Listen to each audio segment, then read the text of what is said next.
Okay, welcome everyone. Let's go ahead and call the September 7th, 2023 meeting of the Historic Preservation Commission to order. Can we have the roll, please? Chairman Lane, Here. Commissioner Sibley. Here. Commissioner Fenster. Here. Commissioner Gayu. Here. Commissioner Jacoby. Here. Commissioner Barnard. Here. Councilmember Rodriguez. Here. Thank you. All right, thank you.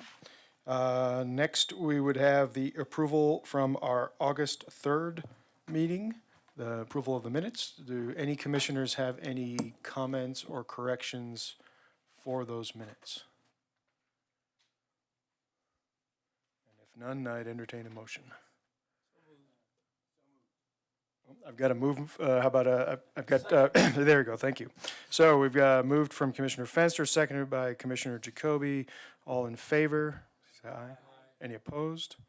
None. So motions are, the meeting minutes are approved. Report from the chair. I don't have anything in particular to talk about this evening.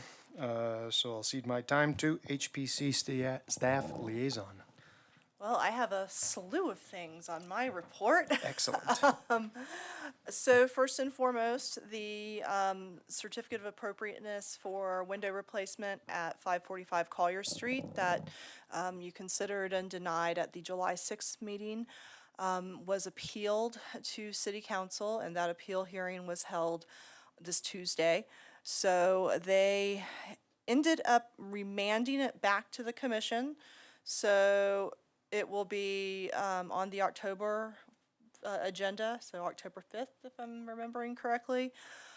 They have also directed the commission to consider a certificate of hardship. So I'm working with the applicant to get that information, get what we need from her as far as, getting her to explain how she meets the criteria for that. So that will be coming to you at the October meeting.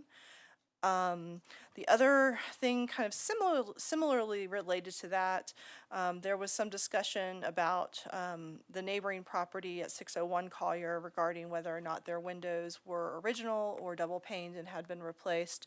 So I did some research on that in the file. There wasn't much to find, except there was a certificate of appropriateness issued in 2008 for window replacement at that building, at that particular house. It appeared to have been approved administratively because I could not find any discussion of it in the minutes. So, and I could not find, there was not a building permit in the file. I could not find anything in our online system. So it could be that window replacement may not have required a permit at that time. I'm not sure. I know at some point, the IBC didn't necessarily require that, so that could have been the case. So it's a bit of a mystery, but long story short, it happened 15 years ago. We have different policies and standards at this point, so that is the update on that. So the next item is the Tower of Compassion survey. Carl McWilliams is starting that. We have a purchase order for his services. So he anticipates sometime probably October or November-ish, he should have that completed. So once that is completed, we'll bring it to the commission to review and determine if that's something, if landmarking that, doing a landmark application for that is something we want to proceed with. His initial thought is that it probably does meet the standards for National Register listing as well. So stay tuned on that. On the survey plan, I'm kind of at a stone wall with our consultant that we were working, our general consultant we were working with or trying to work with to get a proposal. So that, we may have to RFP that one after all, but Glenn and I are going to continue talking about that and see if we can't get some additional information. So we are attempting to proceed with that. So the only other thing I have is that the Dickens Barn and some of the adjacent lands, the dedication agreement is going to City Council on September 12th, so this next Tuesday. It is on the consent agenda as a resolution, so I don't, hopefully won't need to do a presentation, but if I do, I'll be there. So essentially, the dedication will be conditioned on approval and acceptance of the final plat. So we are still working out some details with the final plat with the applicant, but that is moving forward as well. So, and that is my update. Did I miss anything, Glenn or Jeremy? All right. Okay. I have one quick question for you, and then I'll open up to commissioners. On that appeal, I assume that there's a video of that hearing, and would there be draft minutes published prior of the city council's meeting, published prior to our HPC meeting? That is a good question. I don't know about the timing. I would hope that they would be available, but I can't make any promises.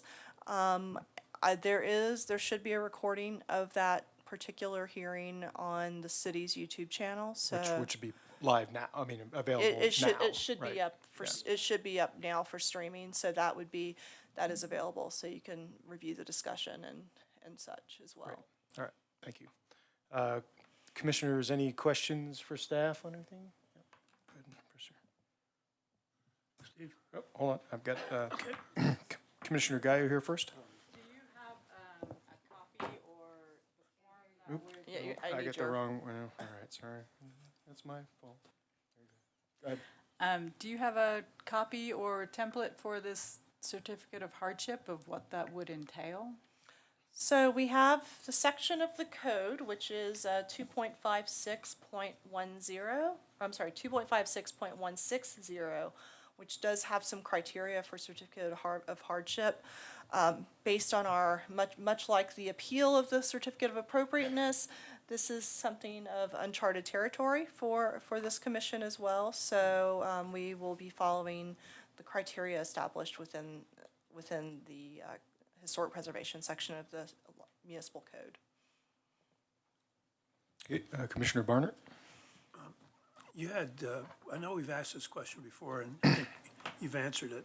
I just don't remember the answers. On the plat that has to be approved, do we have a role in that, or is that just done administratively on Dickens' part? At this point, it's administrative. Okay, so, And I'm going to have one more question on the appeal. I know the city's attorney's office loves hanging out in HPC once a month. Are they planning on being here for this appeal hearing or not necessarily? So technically, it's a remanding and reconsideration rather than Okay. an appeal. Okay. So it's, yeah, I'll let Jeremy expand on that. Yes, good evening, Mr. Chairman and Commissioners. So our kind of logic, as Jennifer pointed out, is that it's being remanded for reconsideration of the certificate of appropriateness for the board to consider, the commission to consider hardship issues and whether or not that might play a role in their decision. Assuming it doesn't, we'd also consider the certificate of hardship at that point.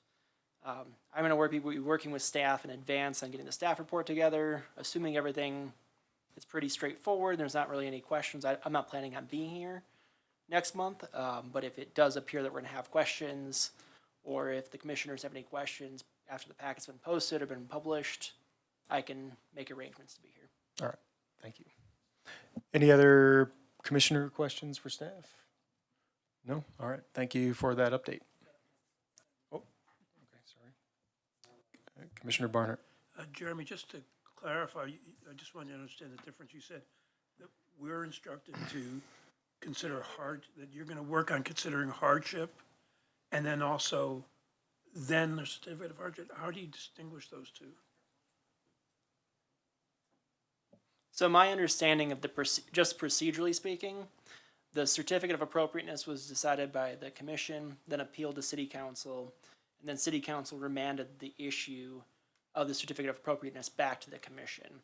So I think we need to tie the loop about whether or not the commission wants to change its decision based on the city council's guidance. Assuming the commission denies it again, or maintains its prior decision, we then switch gears and move to the certificate of hardship application that the applicant is filing imminently. Okay, I mean, I was there, so motion I heard was that it was remanded and that we should consider hardship. My conclusion from that was that the applicant would fill out a certificate of hardship and that's how we would consider hardship. I don't know that we have any hardship guidelines that we can follow, other than those in the city code with respect to certificate of hardship. So I didn't understand when you expressed those as two different things. And Commissioner, I do believe we had to close the loop on the certificate of appropriateness still, because that was the issue remanded. There was a remand decision from city council, and that was concerning the certificate of appropriateness. So I think we need to consider that. I understand your point, and I agree with you that hardship is not a criteria. So I anticipate that the hardship aspect won't really play in the certificate of appropriateness. But assuming the certificate of appropriateness is denied, again, by the commission, we would then go to certificate of hardship issue. Again, the motion as I heard it was remanded, not just for reconsideration, but for reconsideration based on hardship. So I don't think there's two issues here. I don't think we're supposed to have any kind of a motion to reconsider, period. Full stop. I think we're instructed to reconsider based on hardship, full stop. I understand what you're saying, Commissioner. I've provided my advice to the commission. Okay, well, we have the person who made the motions here, or we can go back and listen to it, but I took pretty good notes. So would you expect that that would all happen in the same evening? It would be just a one after another agenda item sort of scenario? Yes, Yeah, Mr. okay. Chairman. All right, thank you. That helps. Okay. Great, thanks for that information. Let's see. We will move on to public invited to be heard. Oh, all right, okay. All right, Commissioner Jacoby. I'm a little confused on the direction from council, because if it's coming back to us to reconsider the appropriateness, I don't see that anything's changed other than perhaps consideration of financial constraints.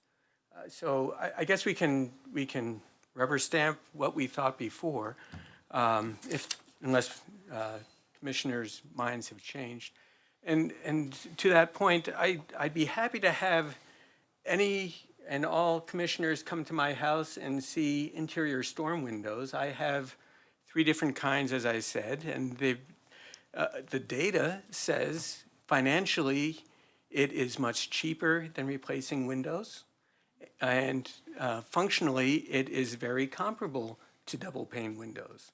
So again, I don't even see how there's going to be a standing for the applicant on a financial basis, but be that as it may, we will go through the motions. But I'm very happy if any of the commissioners are interested in seeing interior storm windows. I'll be glad to show them interior storm windows that I made personally very cheaply, some that I bought through a commercial group that installed them for me, and a separate kind of storm window that I made from a kit that I bought at Budget Home Center. So we could have Storm Window 101 at my house if you'd like. Just not all at one time, because that would be a meeting of the Historic Preservation Commission. Yes. So, yeah, I would suggest that all the commissioners go back, review whatever information you would like to review prior, obviously review the packet, and we'll walk through the procedures as outlined for us at next meeting.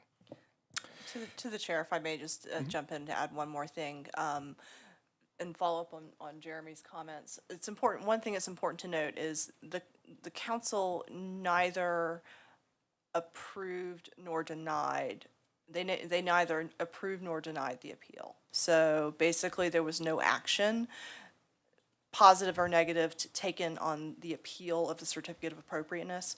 So that remanding, so basically that question is still open. So that's something that they directed us to go back and reconsider. So we would need to, as Jeremy said, reconsider the certificate of appropriateness and then move into the certificate of hardship. So. Okay, thanks. Yeah. Okay, I'll give you the time, but I don't want to spend all day hashing out whether or not we're supposed to do this or that, because the procedures are outlined for us, and we're going to get there.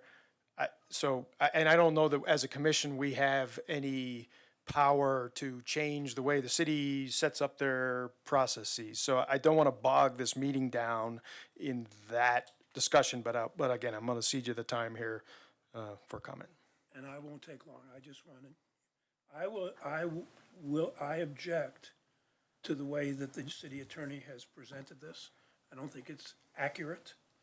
And I think we should have some way between now and then of having some, maybe watching this and see what they said. But I don't think there is any need for us to simply restate what we said before. I was there. That's not what happened at the meeting. We are not asked to review our decision on COA, period. That's not what happened. What happened was we were asked to review it on the basis of hardship.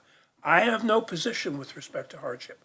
If I'm going to listen to the facts as they're presented, if the person seeking to do this wants to come before us and present a certificate, I'll listen to it at that time and I'll make my decision then. But I just want to make sure there's only, I want to be very clear that there's only one item on that can be on the agenda right now.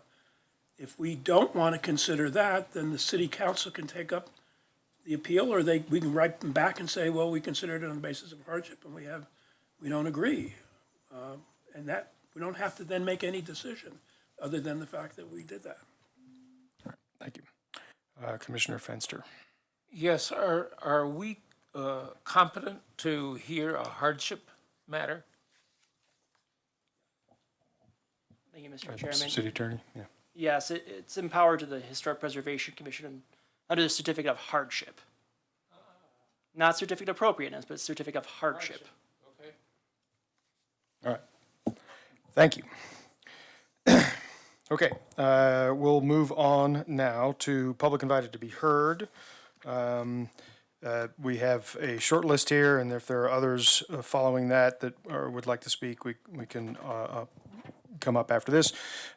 Please come up as I call you. You've got 3 minutes to speak. Please state your name before you begin your comments.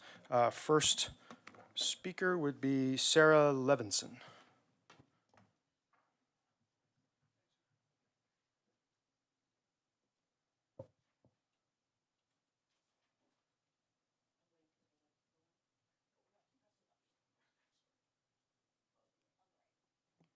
Thank you. Sarah Levison. I live in the H.E. Booth House in the historic East Side neighborhood on Emory Street. A couple of requests. I did watch with a lot of interest the HPC meeting of August 3rd, specifically because you had the demolition ordinance on the agenda.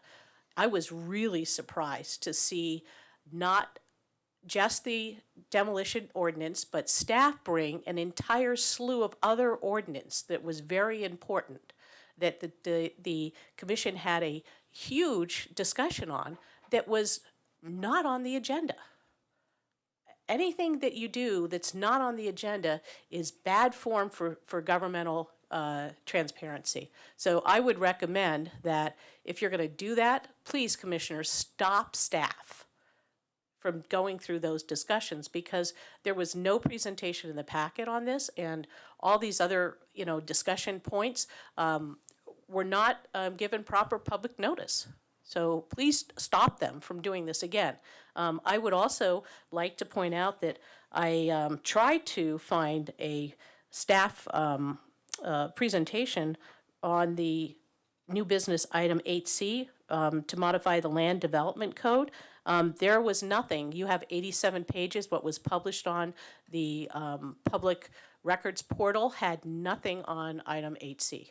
So I implore you not to take up 8C, because how could any of us comment or read it when there was nothing for us to review? And I don't know if you guys got something to review. A couple of other points.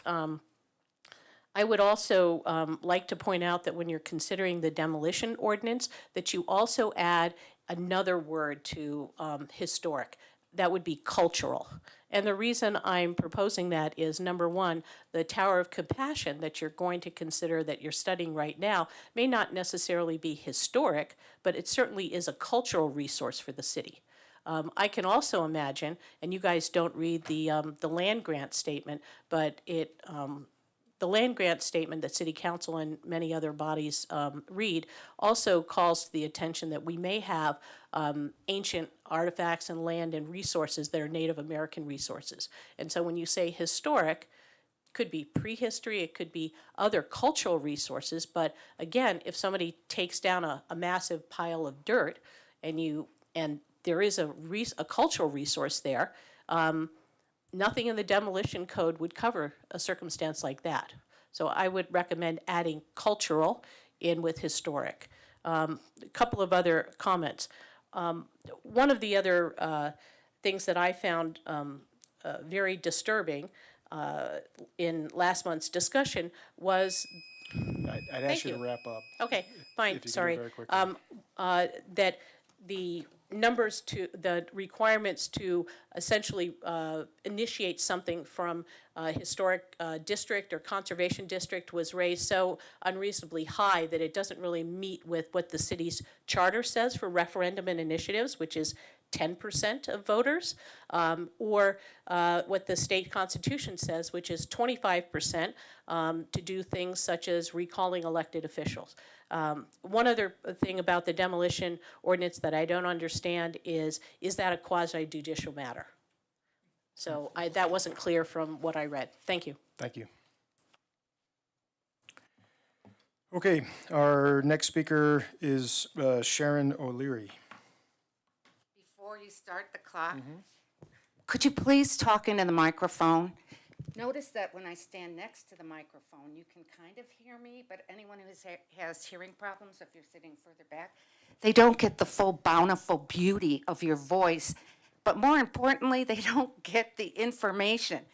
And attorney, you're also guilty of that. Your microphone is like pointing at you, but it still comes out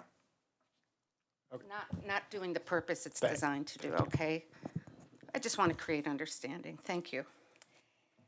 First of all, I want to thank you guys for working on the demolition code. Woohoo! I just want you to think about three things. As you're looking at this code, I want you to make sure that its appropriate reviews take place with appropriate reasoning. Also, that adequate and appropriate notice is given to interested parties. We were left out on that. Appropriate, and the last thing is appropriate penalties are fine. It has to be hurt the bottom line enough so people follow the rules. Okay, if it hits them in their pocketbook, they're going to consider playing by the rules of the game. 830 Emery Street was demoed because the home could not support a second floor. Well, not many homes in our historic neighborhood could meet that requirement or have the existing foundation that could do it, and thus it could be demoed to put on a second floor. I would say that is not appropriate. I also ask that you stay focused and don't get distracted by other things staff brings to you during your meeting. That's why it's important to make motions, get a second, have a full discussion, and vote. And a winning vote directs staff, and then you guys can stay on the course. As far as last month's meeting, why the change from 25% to 51% for historic districts? There's only a limited number of possible neighborhoods that could even meet that criteria. So not many people are going to apply for it. Do you think downtown would have qualified for a historic district with 51%? No, but with 25% they did, and we benefit from it. We benefit from grants and monies that are available. Presently, we only have 3 districts. What are we afraid of? Mid-century architecture? Is it on the horizon? Last, I want you to update the designated landmark page, and then again, the architectural survey page still has not been updated. This has been going on for months now. It was, what was it, an accessibility issue? It's still not up there. We have 3 districts that a lot of time, money, effort, state and local monies is still not up there. And it says, contact Jennifer if you have questions or problems. I'm sorry, I think Jennifer is overburdened already, and it will be very low on her list if all of a sudden I tell everyone, okay, if you want the information, contact Jennifer. She doesn't have the time. She's a busy woman trying to do her job. So let's just see if we can move things along and keep our community informed. I greatly appreciate everything you do. I know you got on this board because of an interest, desire, or passion. And right now, the city boards are all open with vacancies, and I think it's great. I think it's we, the citizens of Longmont, not the staff of Longmont. We, the citizens of Longmont, are the game changers and the guiding lights. So again, I appreciate you. Thank you.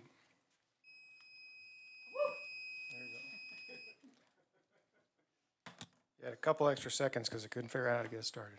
All right. Anyone else in the audience that would like to? Please come forward. State your name. I am Terry Goon, and I live in the East Side Historic neighborhood in Longmont.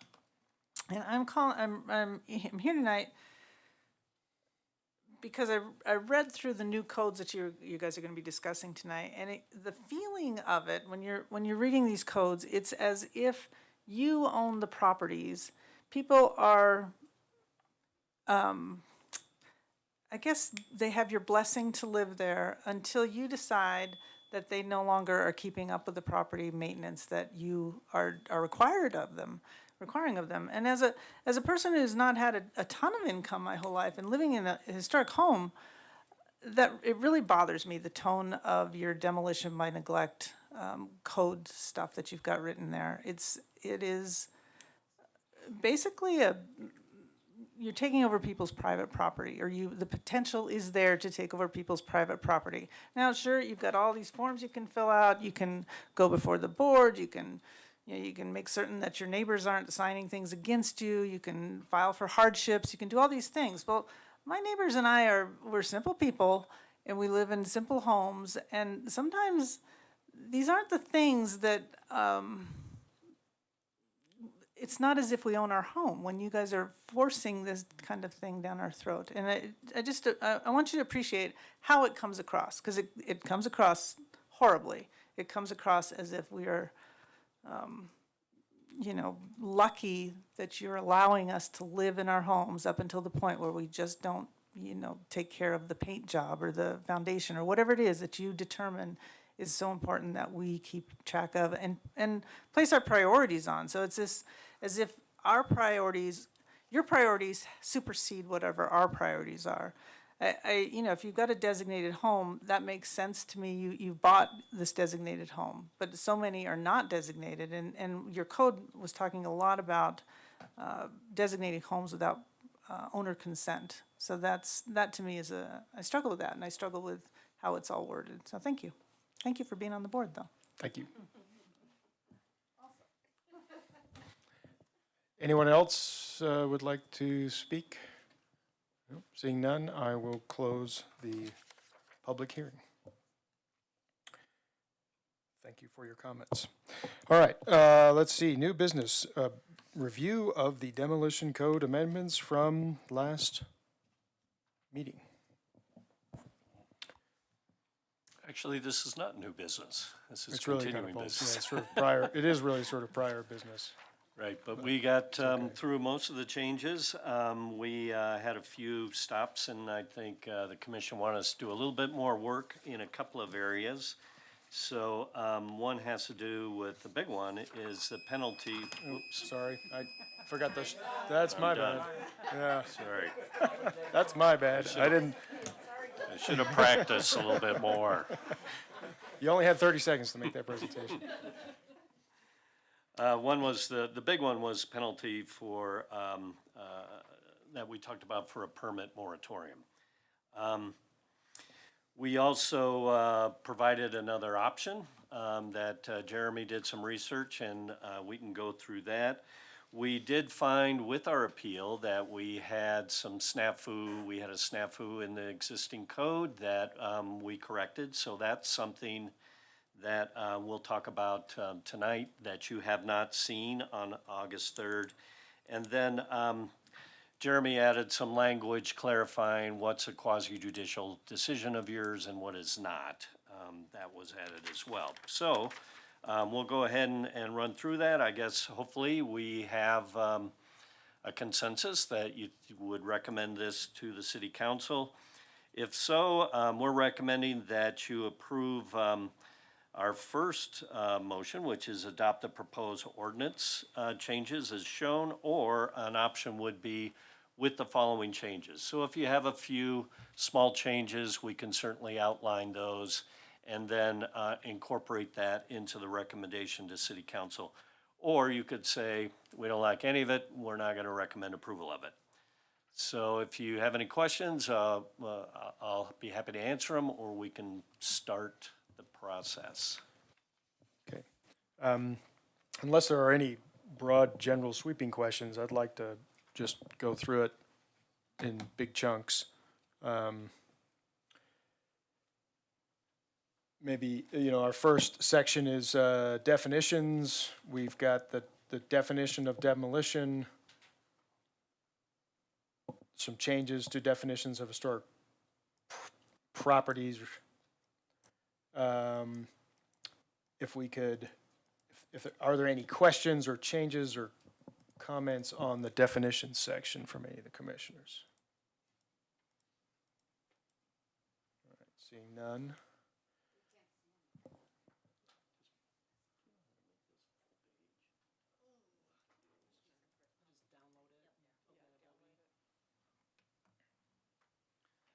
Mr. Chair, Yeah. what I might add is we actually highlighted the sections that are new. Now, Commissioner Gayu wasn't here last time, so if you want to walk through them all, that certainly makes sense, but. Yeah, I was hoping to just run through each section just because, for that reason, and just because I want to make sure that once we say this is recommend, that we're going to, if there's an approval here tonight or recommendation of approval, that everybody remembers what we're talking about.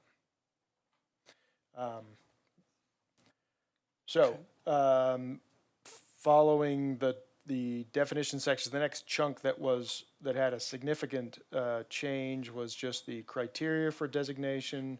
A lot of that was wordsmithing and rearranging.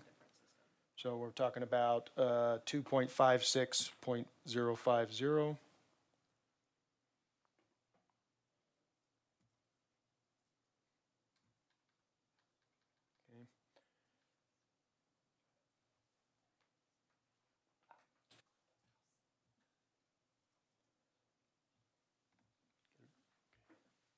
So seeing nothing there, let's jump to 2.56.070, which does include some changes from last meeting.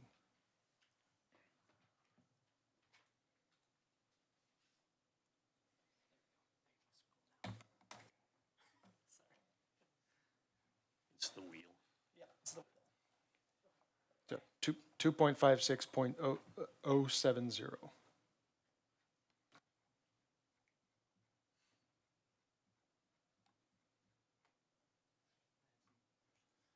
Okay, I was just waiting for Glenn to get it up on the screen for everyone.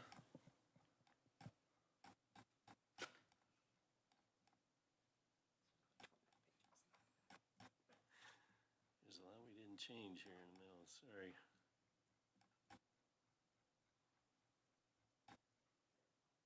There we go. Okay, all right, Commissioner Jacoby. Thank you. Yeah.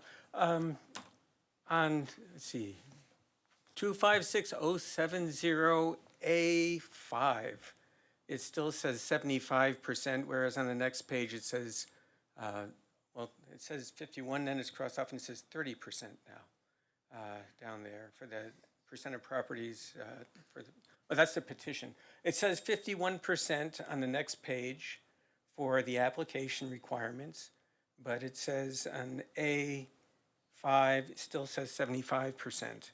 And so that probably should be changed to 51% as well, since that's referring to the same application. Unless we decide with comment from folks in town that we lower it further again. But 75 is probably needs to be updated.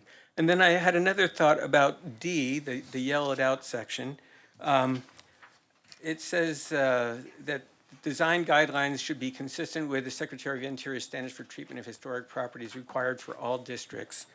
And then it says it shall be developed by the applicant and owners of the properties within the proposed district with the assistance of staff.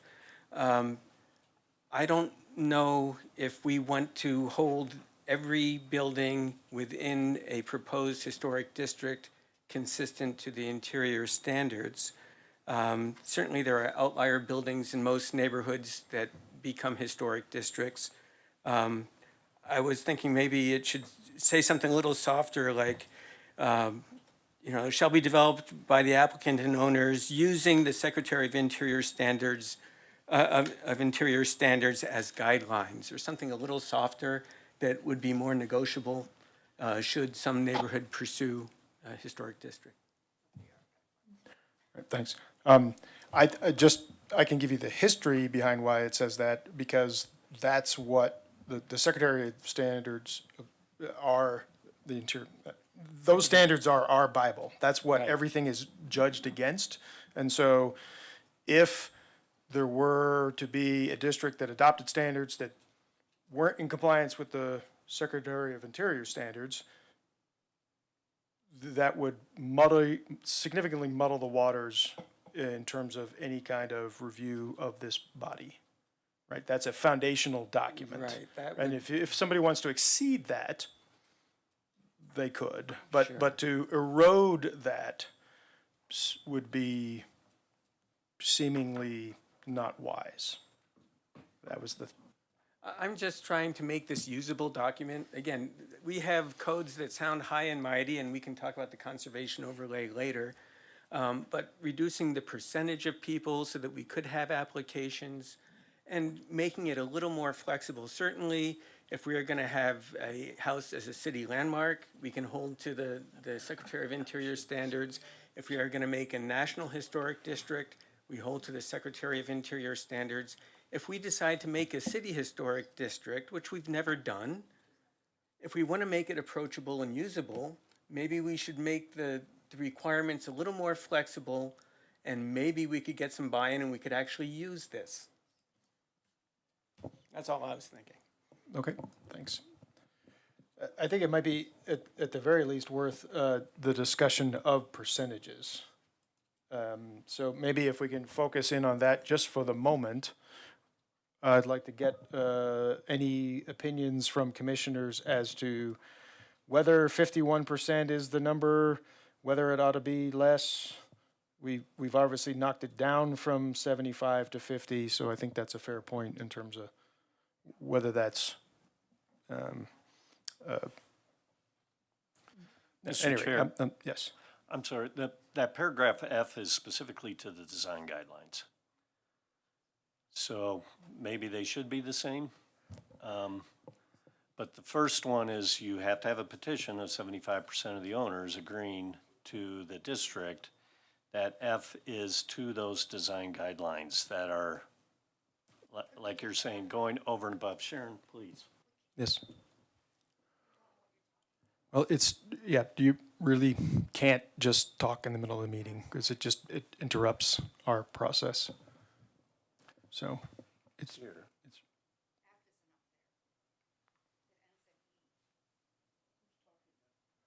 okay. So planning director Nimwigan, you've clarified that Thanks. that the 51% is in refers back to this D. Regardless of these particular pieces, what I want to focus on, so that we're not here all night, is the percentage of property, percentage of owners that must consent to the district. So we're going to start up at 265070, introductory paragraph, note 75%, and then it's repeated in that same section A5, percentage of owners. So I'm Commissioner Jacoby. I think my philosophy is pretty clear. I think this code should be made usable, not just look lovely but not be usable. We haven't, I mean, with the code existing the way it is with a 25%, you haven't had crowds banging down your doors applying. I don't see why we have to make the hurdle larger. I would be happy to keep it at 25% personally. Okay, thank you. Any other commissioners care to comment on that? Commissioner Gayu? Yeah, I mean, I understand the 51%. I mean, we live in a democracy, and if we're not going to have every single thing appealed, you know, I think it's helpful for us to be able to say that the majority of people that responded are in, you know, accord with putting, you know, a district which will have some, you know, requirements of the people that are within that district. So 51% makes sense to me. I mean, it is, yeah, we've had zero traction on historic districts since they were allowed, but I feel like if we drop it back down to 25, we're sort of setting ourselves back up for, you know, a lot of appeals. Okay, thank you. Commissioner Fenster? I agree. Can you clarify just exactly that you agree with what percentage, please? Just so we're clear. 51. Thank you. Any other commissioner comments? Okay. I'm going to note that and move on. So the section D here that's highlighted, this has been changed. Can we just get a clarification on what exactly changed from last meeting? Sure. So I think there was some confusion of how it read, and I think someone specifically wanted to change appearance to integrity of the building. And then we combined a couple of sentences, basically, so that it now states design guidelines consistent with the Secretary of Interior standards for the treatment of historic properties shall be required for all districts and shall be developed by the applicant and owners of properties within the proposed district. So anything underlined was added, anything struck out was struck out. Okay, thank you. We've heard from Commissioner Jacoby. Any other commissioners have comments specific to this section? Commissioner Barnard. I'm looking for some guidance on the word integrity. I mean, I know what we're expected to have integrity. I know what it means to keep something whole and undivided is integrity. Those are the dictionary definitions I found. I'm trying to see what this would mean. I'm going to, in order for flow, I'm going to skip over Commissioner Gayu and jump to Commissioner Fenster because this was his request, and then I'll come back to you. So Commissioner Fenster, if you, I believe your suggestion was to change this to integrity. Yes. Can you, am I on? Oh, you, okay. I intended that integrity in this context refer to architectural integrity, that is design integrity, that is giving credence to periods of architectural design. Thank you. Commissioner Gayu. Sure. I mean, I can expound upon the integrity issue in that when you have a property designated, generally speaking, that designation speaks to the property's integrity to either its period of construction or to its period of significance, which may or may not be architectural. So it may be that something important happened in that place, and so you want to maintain the appearance of that property in accord with the time period of that important event. So in historic preservation, generally, that's what we're talking about when we're talking about integrity, of maintaining that aspect. My comment was going to be that generally design guidelines are not something that sort of the general populace does. I think that's a stretch to ask an applicant and, property owners to do that. They should certainly be part of the process, but typically it's sort of a professional thing that's done. So that's my comment on that. Thank you. Any other comments on this section? Okay, we'll come back to everything here in one big swoop, or at least the items that were up for grabs, but I want to go through various pieces. All right, so if we roll down a little bit, F has a highlighted section that just included the 51% of the property owners in regards to draft guidelines. I'm going to lump that in with the same percentage conversation.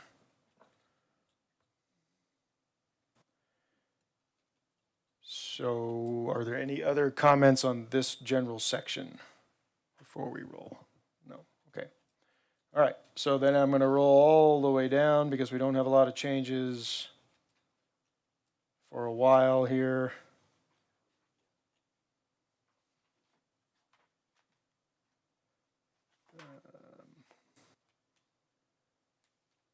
Okay, we're gonna come all the way down to 2.56180.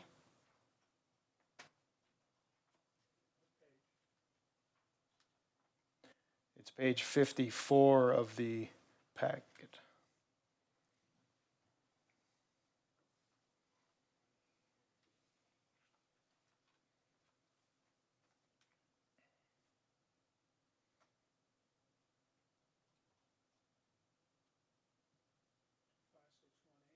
Two, 5, 6, 180, page 54.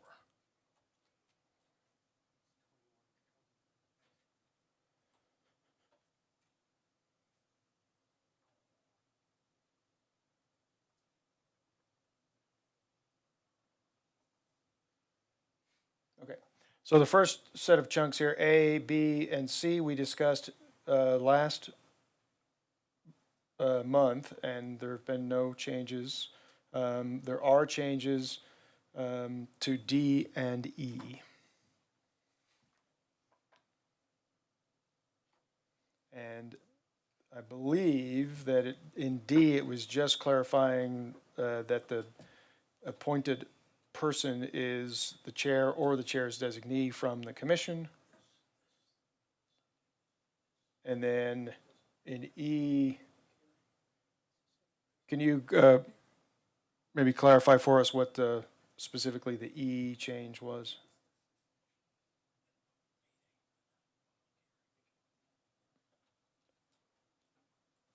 I believe this was something suggested by HPC, that the wording was perhaps a bit clunky in E, so we just tried to clarify it.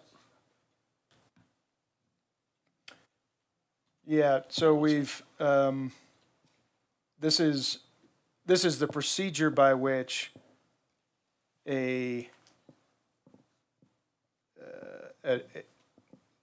this application for demolition comes forward to the HPC. If someone says that should be, this really should be a historic building, you shouldn't be able to demo it, it comes in front of the HPC. The HPC says, nope, it doesn't qualify, so then the demolition can move forward. Right. That's correct. Okay. All right. All right. Questions on this general section? I've got Commissioner Jacoby. Yes, I'm sorry, but I'd like to just back up a little bit to A2, which building areas would be reviewed. Outside the original city subdivision, I would suggest adding buildings older than 75 years, because not all buildings have been part of a cultural resource survey, and we may sneak something out that's older and might be significant. It should at least be given a cursory review. So just adding buildings over 75 years old beyond the original city subdivision, I would suggest we throw that in there. I'm not sure I'm entirely clear. But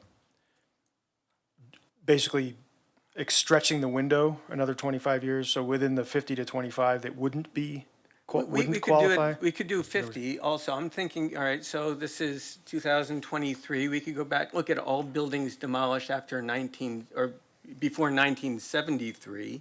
The odds, it just seems to me the odds are low that we would not have on our radar a historic building, a building that had historic events built in the 70s or the 60s. But if you go back 75 years, a lot of buildings might qualify simply on the basis of age and the period they were built. And that would just add one more stop point to say, hey, let's just double check this building before we demolish it. Which is why I was thinking 75. I realize it just adds another layer. We could make it 50, but I think we could save maybe staff and people a bit of time if we made it 75. 75, I think, would be more practical. We do have 50 sort of scattered throughout the rest of this. We could do 50 to keep it simple. I'm All fine right. with simple. We can make it 50, but maybe we should add 50 years then, and not delineate between the original city and city boundaries and outside the city, any structure over 50 years. And that's what it does. So the very first sentence is prevent the loss of structures 50 years or older. So the start is if it's 50 years or older, it's potential. And then it has to filter through all of these other criteria after that. But if it's 50 years or older, but it isn't in a cultural resource survey, it might slip out, correct? Or am I reading this wrong? See, Okay, I think right, they should. I see what you mean. See what I'm saying? Maybe so if we just skip this original city subdivision line and just say any structures over 50. Okay. But if it's over 50, it's already going to be, If you're it's saying any outside- structure if over it's 50, outside period? Any building over 50, whether it's in the original city subdivision or it's outside the city subdivision. There are some buildings, I know there are some homesteads within the city limits outside the original city subdivision, and I've seen some, and I look around and say, oh, that's an interesting building, make a note of the address. I bet I could pick some that have not been surveyed that are very significant to the history of our city. And they could be demolished because they are old, some are not in great shape. I think they should be reviewed as well. Mr. Chair, the discussion we had along this and the why you're pushing us to do a survey plan is that we catch those. So that's our ultimate goal, that everything that is significant would have a cultural survey. Right, and that is correct as well. But until that's done, maybe we should have the 50-year catch point. I mean, I think the survey is very sorely needed, but again, it's not done yet. Okay, all right. Are there any, let me get other commissioners' comments on this. Commissioner Fenster? I agree. To who? You agree with me Yep. or? I agree with the last speaker. Me. Any other commissioner comments about this?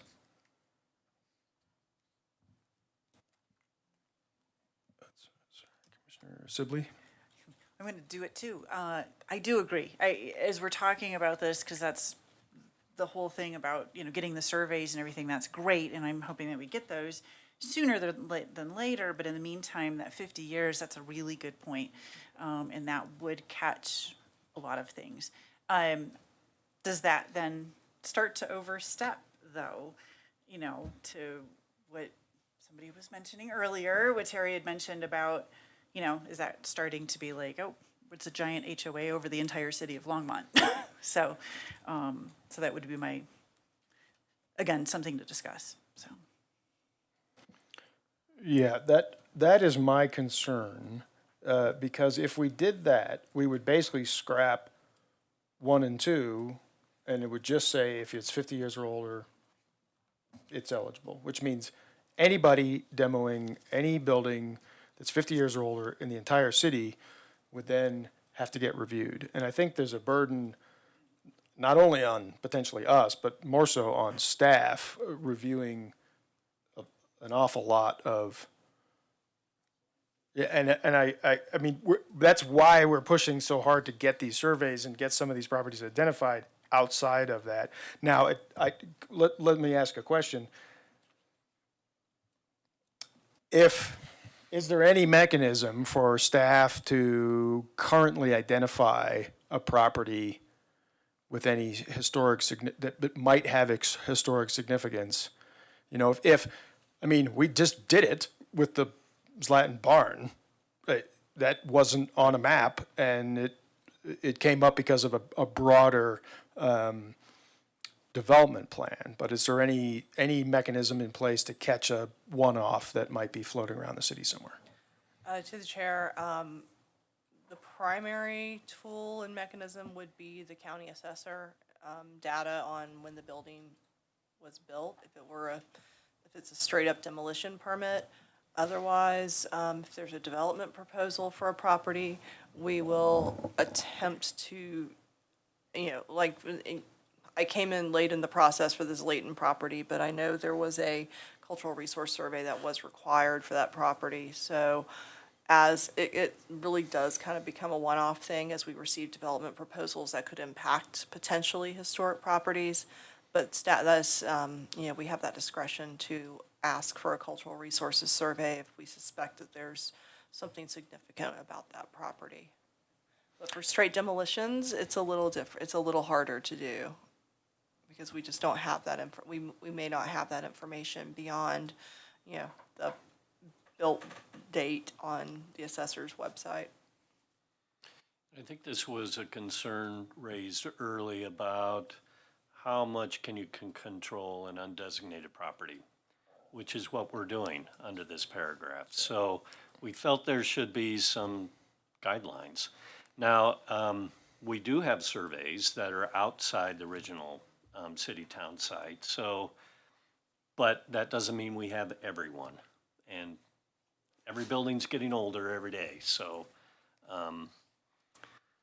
that's just a little bit of background. But there was concern about just saying everything 50 years old falls into this net.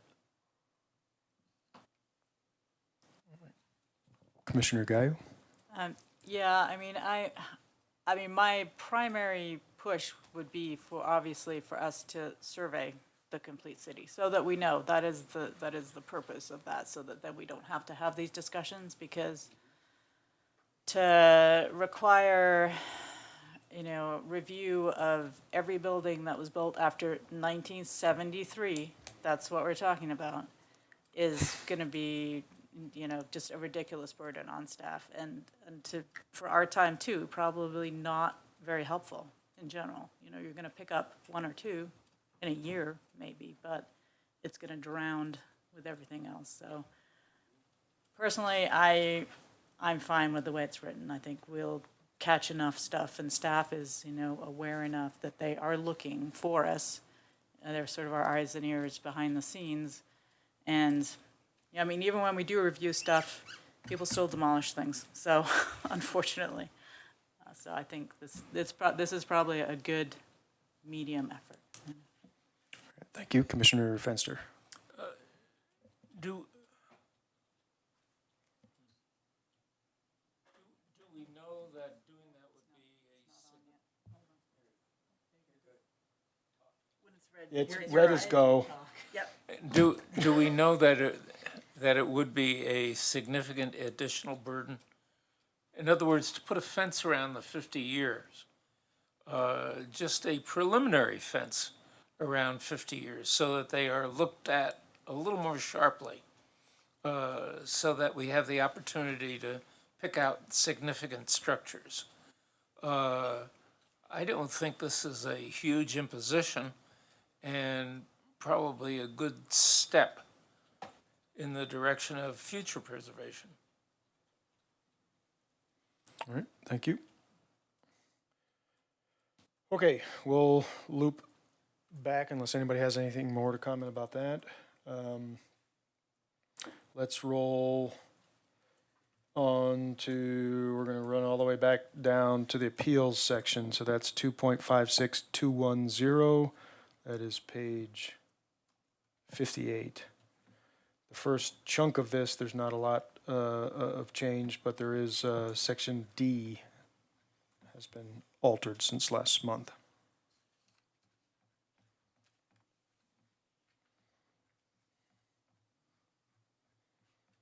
Getting my exercise, at least my index finger.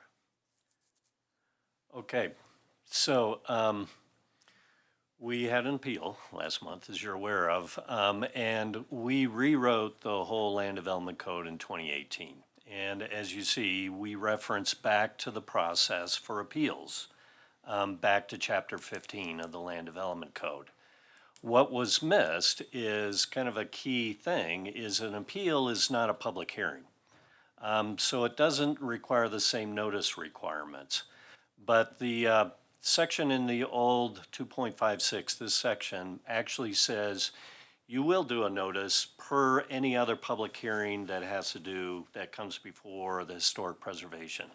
So even though we're saying the criteria is the same with the Planning Commission, the process is different. So that's why we made this change, to be consistent with the process as well as the criteria. Okay, thank you. Are there any questions, comments? Commissioner Barnett? Yeah, Glenn, this whole issue of the appeals and the procedures is all in the references. Is that all also covered in your memo, which was the next item on the agenda? Perhaps, no? Is that It's a different- Jeremy's. That's different?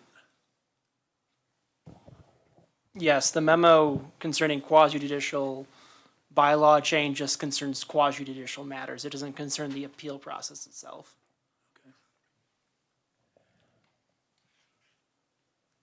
I guess I'm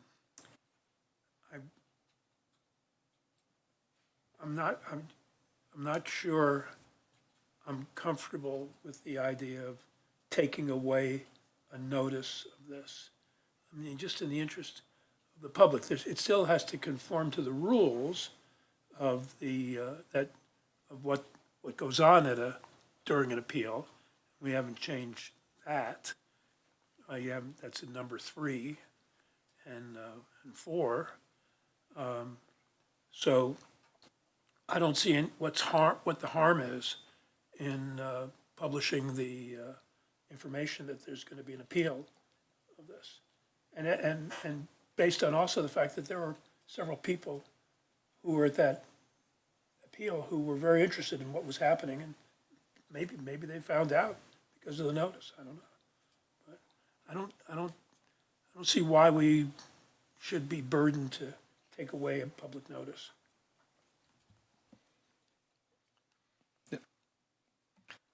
Can you, yeah, is there a particular explanation for that piece?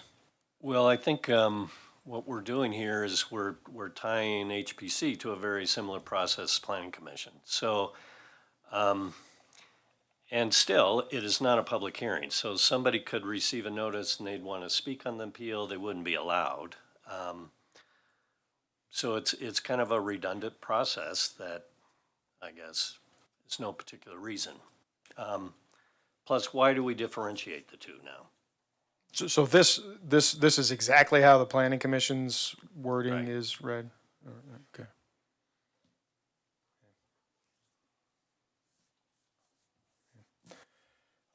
Any other comments or questions on this section?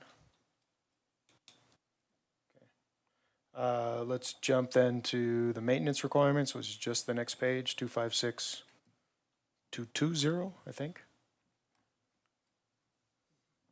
So these are the two components that essentially represent the demolition by neglect portion of the ordinance. So it does, in B, it is specific to a historically designated property, correct, right? So unless it's a landmarked property, this doesn't apply. And the only thing that would apply is the International Property Maintenance Code, which is a generic code that applies to all buildings in the city. That's correct. Any commissioner comments and questions about this piece? No? Okay, then next would be enforcement and penalties. This was a big discussion last time, so if you could explain a little bit more about the alternative and whether the alternative is meant to be included in the code, or whether that's an alternative that we as a commission are deciding between two pieces that one would be removed and the other put in its place. So, commissioners, I proposed the alternative to C and D, which was presented last time. So under C and D, we had that moratorium, which we discuss in length, concerning penalizing the new property owners and things of that nature. So I went back and kind of looked at some other jurisdictions. So Loveland and Westminster both have the 1-year moratorium in their code sections for historic preservation. So it's pretty much consistent with what staff has proposed previously, was that 1-year requirement or 1-year ban on all building permits. Denver and Colorado Springs have the option of restoring. So rather than have a moratorium in place, instead the commission will make a decision on how you fix the problem you created. So if you took out some old windows and put in new vinyl windows that didn't match the structure, the commission could order that, hey, you got to go back and replace the windows to the extent possible, or find comparable windows to put in that place, not the vinyl ones you chose. The harshest would be, of course, demolition. If you decide to demolish a historic structure, under this code provision, you can say, hey, you got to build it back very similar to how it used to be.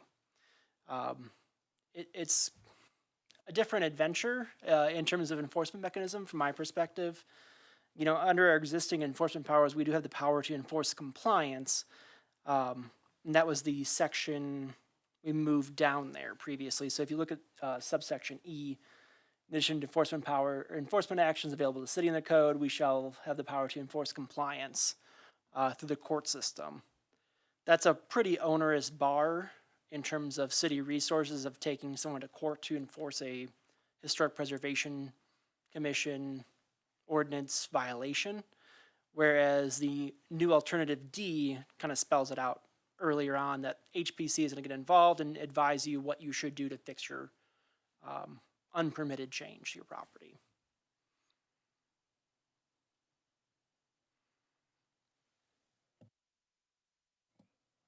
Questions, Commissioner Fenster? Yeah, excuse me, I question the viability of the C alternative. I'm not sure that any administrative body or non-judicial body would have the power to order the replacement of a torn down structure as opposed to imposing fines and penalties. But replacing the building, I doubt that there is authority to do that. I would take that out. Okay, thank you. Other comments and questions about this section? Commissioner Jacoby. I'm not sure it has to be an either or, actually. I kind of like C, but I agree with you that it sounds difficult to enforce. But perhaps that could be discussed at the time of the infraction with the developer, and maybe they would prefer to rebuild whatever they inappropriately tore out and get out of that investment rather than wait a year. It doesn't have to be an either or. We could just throw that in there as another option, another tool in our toolbox. I think the only component of that would perhaps not be true is that it does say the commission would order that. So you couldn't say that it orders someone to do it. It would have to be some sort of optional. Right. Well, maybe we path. could change it, Yeah. the wording, so that it is an option, Right. an alternative option. And that's something we did talk about a little bit. I think there was a point brought up last month, about, if someone were to purchase a property that had the moratorium, would they be stuck, and is that bad for the neighborhood? And an option could be the physical reconstruction of a historic building, but that's not the same thing as ordering it, right? So, Right. Yeah, I right, agree right. with, Yeah, hold on. All right, there you go. I Commissioner agree Fenster. with stating it as an option. I think that's very good. Okay, thank you. Commissioner Barnard. I like D. I don't like the alternative at all. I don't think the commission, the Historic Preservation Commission, should have in its power, and I'm not sure it's even legal, to order somebody to do something, to order the reconstruction, and not even sure how that would happen. We'd have a hearing, we'd order somebody to reconstruct it, and then staff would go in and review it to see that it was being done in the same manner, or the buildings department, aside from the fact that I think it'd be impossible to enforce, I think it's a really bad idea to give us the power to order people to reconstruct a building. Mr. Chairman, if I just may add briefly, I did gloss over the fact that D was also amended. So under subsection D, slightly above, so in addition to the moratoriums which are imposed, the commission has the authority now to shorten or eliminate the moratoriums if the commission finds the impact of the moratorium would unduly impact the district, neighborhood, or neighboring property owners, and the owner of the property receives approval for a COA to mitigate or replace the alteration or demolition. So it does, the new subsection D under the first alternative does give some of that remedial power to the commission as well. So D could stand on its own, and the alternative could just be simply removed, and it would allow for that possibility. I have no pride in ownership to the alternative. I was just presenting options to the commission. Okay, thank you for that clarification. Okay, any other comments, questions? Just one word there. Hold on, get your, Yeah, just trying to, your, gotta get back to where it was. all right, Commissioner Barnard. Sorry, yes. Yeah. This word, well, what do we consider, we're saying D, right? I've never heard the word demolishment. Demolishment?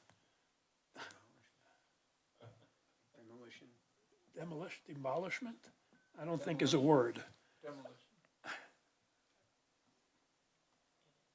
Or demolitions, maybe. Well, the demolishment would be the act of demolishing. And you're talking about something which, Okay, I think if we could just make it clean, turn that to demolition, and it's consistent with everything else, and that's clean and easy. Okay, so then let's jump to the last section here, which is, I believe, what was added to clarify procedural steps. Yes, Mr. Chairman, following our discussion last month, there was a lot of discussion concerning quasi-judicial matters. This is just pulled directly from our land development code. We apply quasi-judicial matters evenly among city council, and the planning and zoning commission. We'll discuss quasi-judicial matters in concerning the bylaw change in the next agenda item. But this just is the exact language modified for HPC versus planning and zoning. Okay, so in its entirety, it's just Copy and paste it. copied. Okay, all right, thank you. Let's see, questions about this section, Commissioner Barnard. yeah, I have two questions. One is, it seems to me that we're talking about a lot of things, and I guess because we're making legislative recommendations, we don't act in a quasi-judicial manner to do that. But does that mean, should we consider whether or not whatever we decide here should be discussed, should be exposed to the public, and we should get some input? Does will the city council consider, when we give them the recommendation, that we've actually listened to anybody other than ourselves to do this? I don't know. I would think they would, and I would favor whatever we decide generally here. That's my general comment, that we expose it, get feedback on it, and then consider whether we want to change the tentative draft that we've developed. That's one thing. Second thing is, I think we have two issues here, two general issues. First issue is the issue of demolition. We spent a lot of time on demolition, and we're actually working ourselves down to where I think we have a pretty good draft. The second issue is this issue of how we act as a body. I really think that's a separate issue which deserves a separate set of discussions. And I think the staff has proposed starting that discussion in the memo that they gave us. By adopting section, so I don't think any part of 256.240 or any place else where something like that exists in here should be part of our recommendation to the city on demolition issues. I think that should be a separate discussion and divided from the issue on demolition.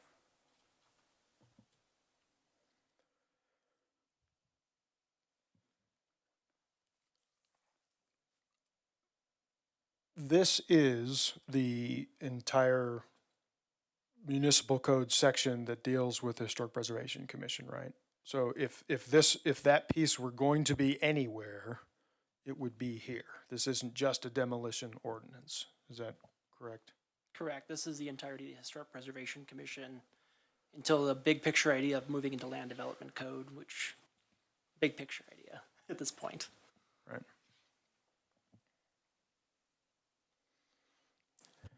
Any other commissioner comments on this?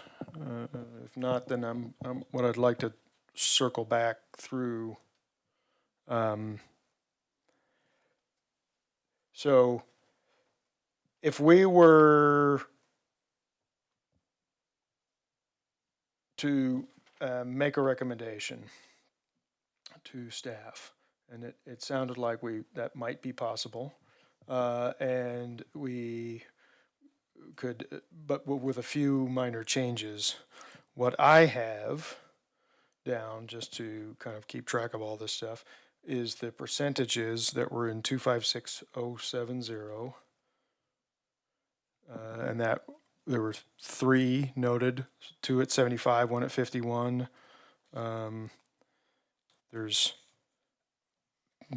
I don't know if there's a 100% consensus around 51, but that seemed to be the leading horse, and there were some other notions about lowering it. The next piece, I've got to try to keep track of all this. There's a lot of code here. I'm trying to run back through it all.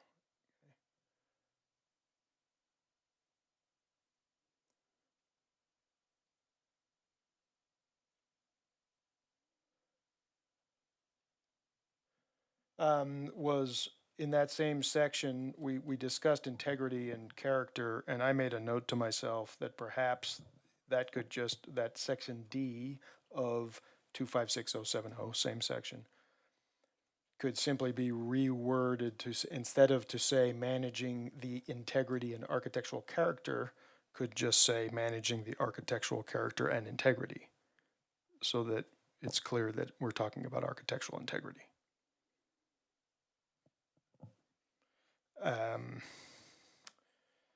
The next one I have on my list is 256180, which jumps quite a ways down.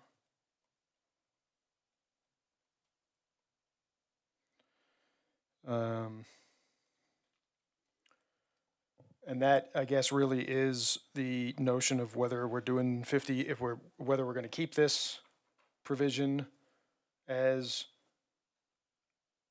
50 years, anything within the subdivision and outside of the original city subdivision, 50 years plus those extra criteria. So we talked about that.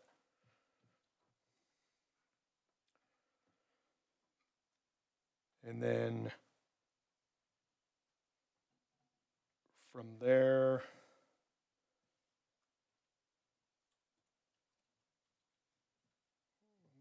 I don't know, we had a lot of change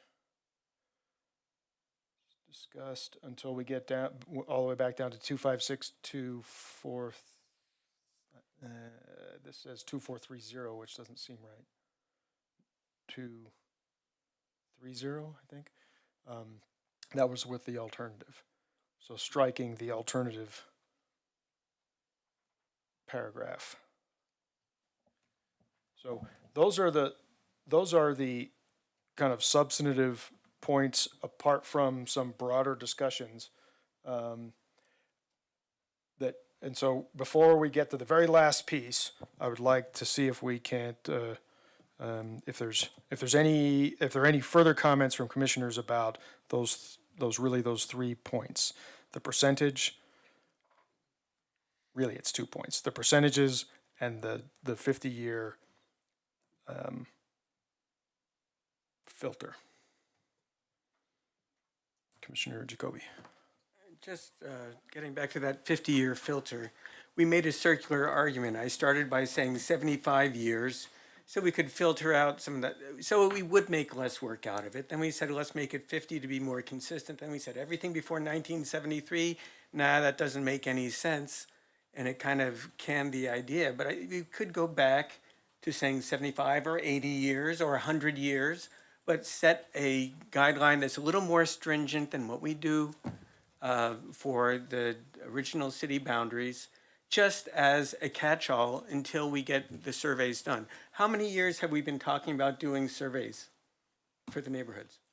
We've been talking about that for a while, and we've been talking about this demolition ordinance for a Yes. while. We're finally here. But the So, surveys. but yes, you're. I mean, so my it's a fair point is, until we have the surveys done, maybe we should, you can set the bar higher, make it 80 years, 75, I don't care. It is inconsistent with the 50 that we've done before, but I think there should be something, another catch-all in there.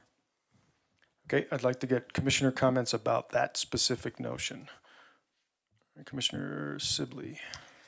Yeah, when things come up for demolition, right, somebody applies for a permit for whatever, and if it's not in a district or something that's been surveyed before, whatever, you guys had mentioned that, yes, there may be notes in the assessor's stuff, blah, blah, blah. How is the public notified on those kinds of things, or what kinds of notifications are there? And the reason I'm asking is, let's say somebody wants to demolish some house somewhere, and it's, outside of that 50-year thing, so we don't have to worry about that. However, maybe it's not architecturally significant, but something happened that maybe is worth preserving. How would those things be caught? And I'm kind of, there was a number of years ago when there was that house, and I don't remember the entire story, but the boy that was murdered and blah, blah, blah.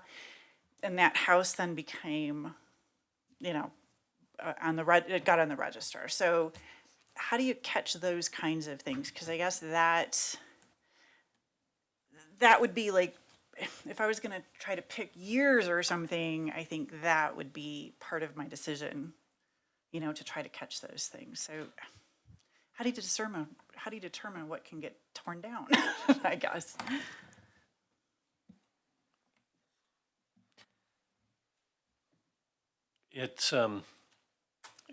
Today it is an issue, right? And our goal is to actually get that documentation. I think on the other side, the concern is you're an owner and you have no idea that, hey, my plans for my property I can't do.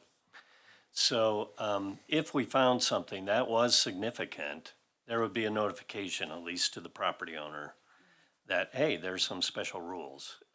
And that was really why we made this change, basically. It was about property rights, primarily. We have a lot of surveys. We don't have every property surveyed. I'm not sure how we caught the Zlatin barn. I think we may have had a pretty good inkling of its significance when it came through, so we were able to bring it forward to the HBC. It's a risk, but to basically put a requirement on everything that's 50 or 70 year, because there potentially might be an important event there, that's where, at least from a legal standpoint, there was concerns.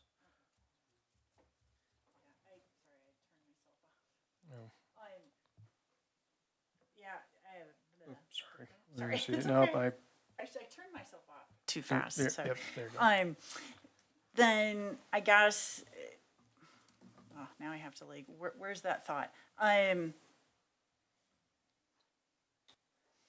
Yeah, I guess, you are probably gonna lose things, no matter what. And so I guess really, maybe the thing is, how do we get the public to say, hey, if you think something might be important, how do we get them to be active? And we've got people in certain neighborhoods, but anyways, I'm not exactly sure where I'm going with that, but I think I understand the problem, or part of it anyways. I mean, the best answer is it's significant, it becomes a landmark. Yeah, okay. And we have a number of ways of doing that, either the owner or somebody brings in a petition, Okay, who is not the owner, so. all right, thank you. Okay, Commissioner Fenster, did you have a question? No? Okay. Thank you. All right. Commissioner Barnett? Yes, I'm trying, I would like, if I could, for Commissioner Jacoby to explain clear where the word changes would be that he's talking about for the 50 or 75 year, where that would appear in this. The 51 versus 75? Oh, the idea that if it's 75 years old. Oh, Yeah, let me transfer the mic over for his response. Yeah, Commissioner, where's, what page is this? This is, and if you'd like me to tell you, I can do do you that. recall which page? Yes, so it's section 256180, it's page 54.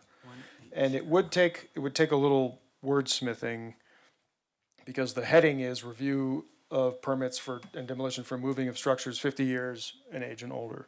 So we've basically set that bar at 50 and then added all these other filters in there. So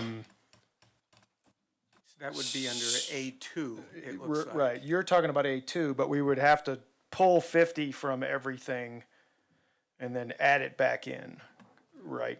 Because the heading is structures 50 years and older, and you Okay. can't have a subheading for Right. structures that are 70. You'd have to rework some of the language Right. to just talk about structures and then say in the city subdivision 50 years, outside the city subdivision. So you could change the first line. The purpose of this section is to prevent the loss of older structures that may have historical architectural significance. Take the 50 out, and then within the original city subdivision, any structure, 50 years or older, I suppose, you could throw that in there. And then outside the original city subdivision, any structure identified in an architectural cultural survey, or over, pick the year, old, 75 years, 50, What ends up happening, though, I think with what you're suggesting is that number 2 just says outside the original city subdivision, any structure 75 or 80 or 100 years old. And all the other stuff goes away. Because Well, you could have something that had history behind it, some historic, that's not old enough yet to necessarily meet the criteria, but maybe some event occurred there, and so it came up on a cultural resource survey, right? But it might not be that old yet, so in that way it might be caught separately. Okay. Does that at least answer your question, Commissioner Barnett? All right, great. Commissioner Gayu.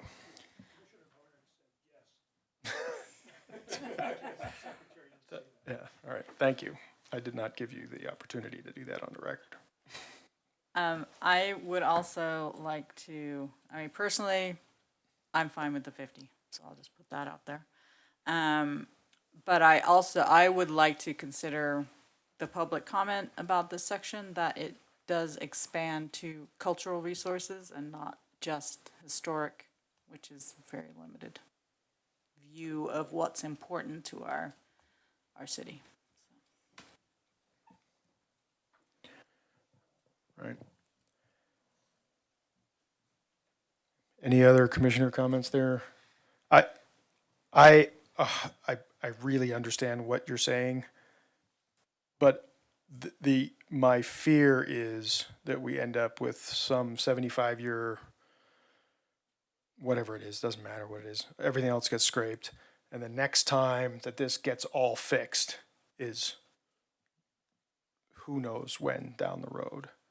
And so, as much as I understand and where you're coming from, and personally, I would probably be fine with the way we've written it, but that's just me as one commissioner. Okay, so I don't know that we have absolute consensus on that particular piece either. We do have consensus on striking the alteration out of that enforcement and penalties. Are there any commissioners that feel that that's a bad idea, or that we can just leave D and strike the alternative? I've jumped to 256, 243. It's at page 61. Commissioner Barnett. I just want to support before we get there, to what you're saying. The comment that was made about adding the word cultural, and that would be in 256.180, paragraph A, add the word cultural after the word comma cultural or architectural significance. I think it's in there though, right? No, it says that may have historical or architectural significance. Okay. Cultural is later where we talk about that. Okay. In A, yeah. So. Okay, right, throughout. Is that, so staff, is that clear? Yep. Okay. All right, thank you, Commissioner Barnett, for clarifying that. I was looking at the cultural survey and thought we had it in there.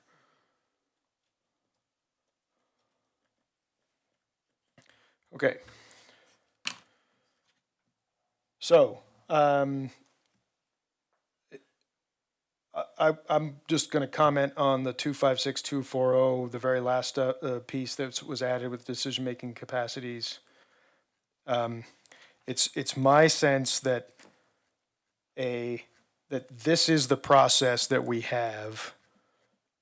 We had an omission in the HPC code that made it unclear that that's the process that we have. Adding this back in makes clarifies something that we have identified that was missing, and I don't know that this commission is really charged with trying to determine what the right procedures for decision-making bodies should be. So as much as I appreciate where you're concerned, Commissioner Barner, over this component, I would be in favor of including it in now and getting it in and getting it corrected, because I don't know that this commission is going to change that whole process specific to this commission and citywide, or or at least that this is an appropriate place. If it happened elsewhere and it got changed across the board, then that's a whole nother process and discussion. That's just my feeling. Are there any other comments on that component? No? All right. Commissioner Gayu. My comment is, it's a little sideways in that in the past, a small number of commissioners have gone and spoken with people that have been in front of the commission about their project that was in front of the commission, which obviously is ex parte. And so I just want to be clear that that is not something that we are supposed to or allowed to do. Yes, Commissioner. So that goes back to, I'm trying to think what Saturday I was with you all. I think it might have been in April. April Fool's Day for the retreat, when we talked about quasi-judicial ex parte communications. Regardless if the commission decides to go forward with this addition or not, our guidance is the same, that when you're acting in a quasi-judicial fashion, which is certificate of appropriateness, certificate of hardship, and this economic incentive application. Those are three quasi-judicial matters, and the commission's, my advice is always to avoid any ex parte communications, which would include discussions with the applicant until such time that the Historic Preservation Commission has made their ruling and it's final. Yeah, we were, I mean, this is past staff, but we were actually asked by the staff to do that. So I just want everybody to be clear that that's not something that should be happening. So. And again, the remedy for that is disclosure or recusal. If it's limited contact, so I think the example was if someone came up to you and said, hey, how do I make my application more persuasive? And you provide some generalized comments before you realize it's a quasi-judicial matter, disclosure is fine. If you feel a substantial contact, so that it might influence your ability to be impartial, then recusal is required. But it's up to each commissioner to make that decision for themselves. But, so how, I'll get there, yep. A follow-up. We do, once something's on the agenda and noticed, I mean, we have the opportunity to go to the property to visually, I mean, I generally think that's something we ought to be doing.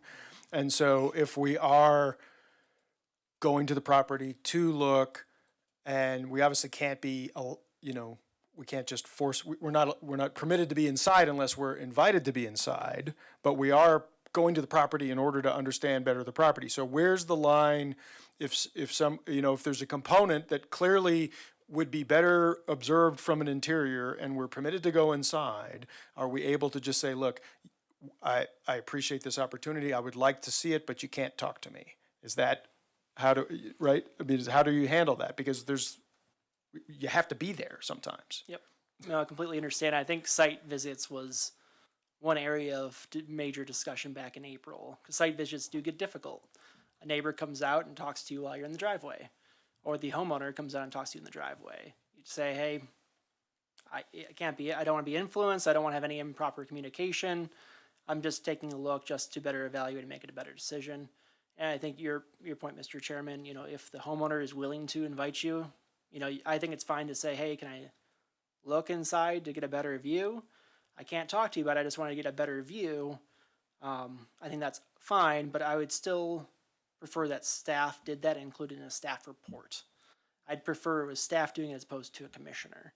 So if it came to the commission's attention that, we really need to see from the inside, I'd prefer that the applicant provides the pictures to the staff, or staff somehow arranges for photographs or video. That way it's on the record, everyone's seen it, there's no ex parte communication concerns. Okay, thanks for the clarification. Commissioner Barnert. Yes, with respect to D,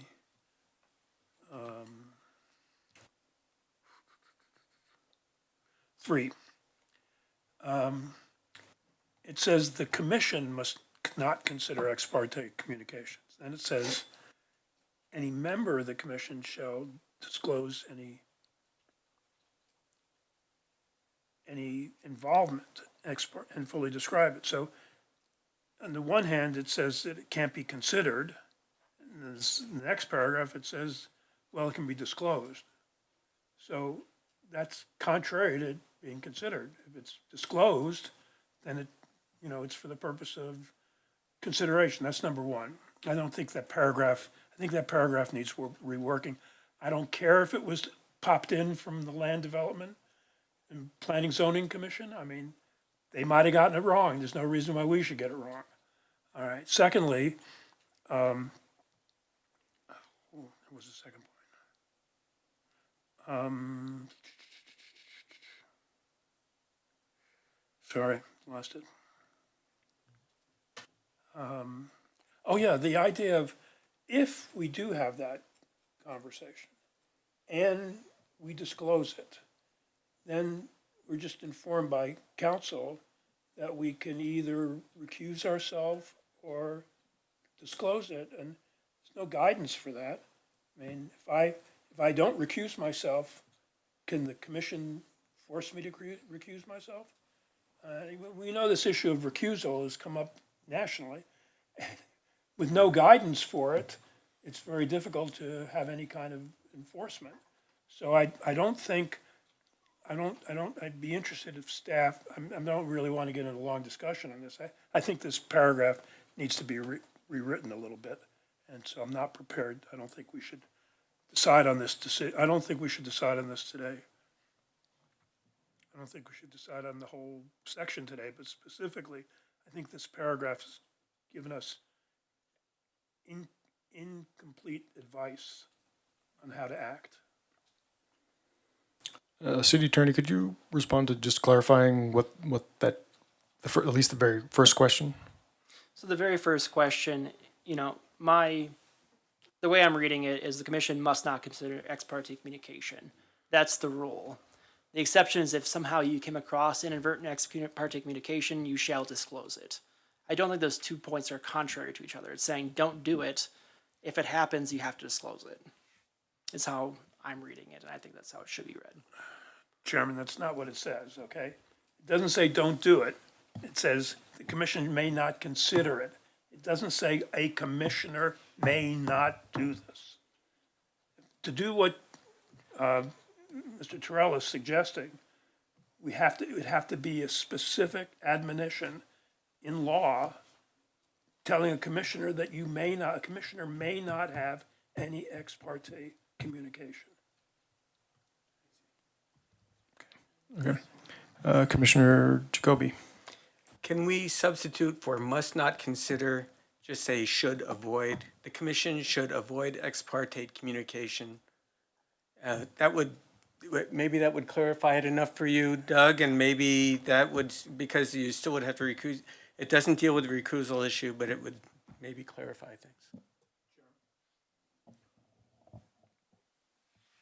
Commissioner Barnard. Yeah, I'm uncomfortable with the should not. I believe the goal of this is based on everything I've heard and read, is to make it very clear that we're not supposed to or should not allowed to engage in any ex parte communication. And if somehow or other we do, we disclose that. And then the commission can do with it as it wishes. But I don't think it should be what the commission must not do. If you want to make a statement that the commission must not consider ex parte communication, that should be a separate paragraph. Then as far as actions of the commissioner and what the commissioner shall not do or may not do, whatever, depends what preference the idea that it's mandated that a commissioner not have an ex parte communication. And if they do that, they're not going to go to jail. They just have to disclose it. Okay. Commissioner Fenster. Yeah, I think that needs to be, I think that needs to be reworded. I don't think it's enough to say that the commission should not consider ex parte communications. I think that should recite that the commission shall not engage in ex parte communications. So I think that part of that phrase or sentence should be reworded to that extent, because the way it's worded now, it almost invites ex parte communications. So, and then having said that, the commission must not engage in ex parte communications, the next sentence would properly follow, I think. So is your suggestion to just revise the first sentence to say commissioners shall not engage in ex parte communication? Yes, sir. Okay. I would have no problem with that. And I am of the mindset that I would very much like to vote on this tonight and move it forward.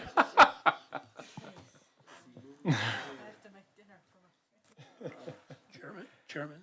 Yes. Yes. without beating a dead horse, but trying to get the horse in proper shape so it can race. The second sentence says, any member of the commission voting on an application shall publicly disclose their involvement in any ex parte.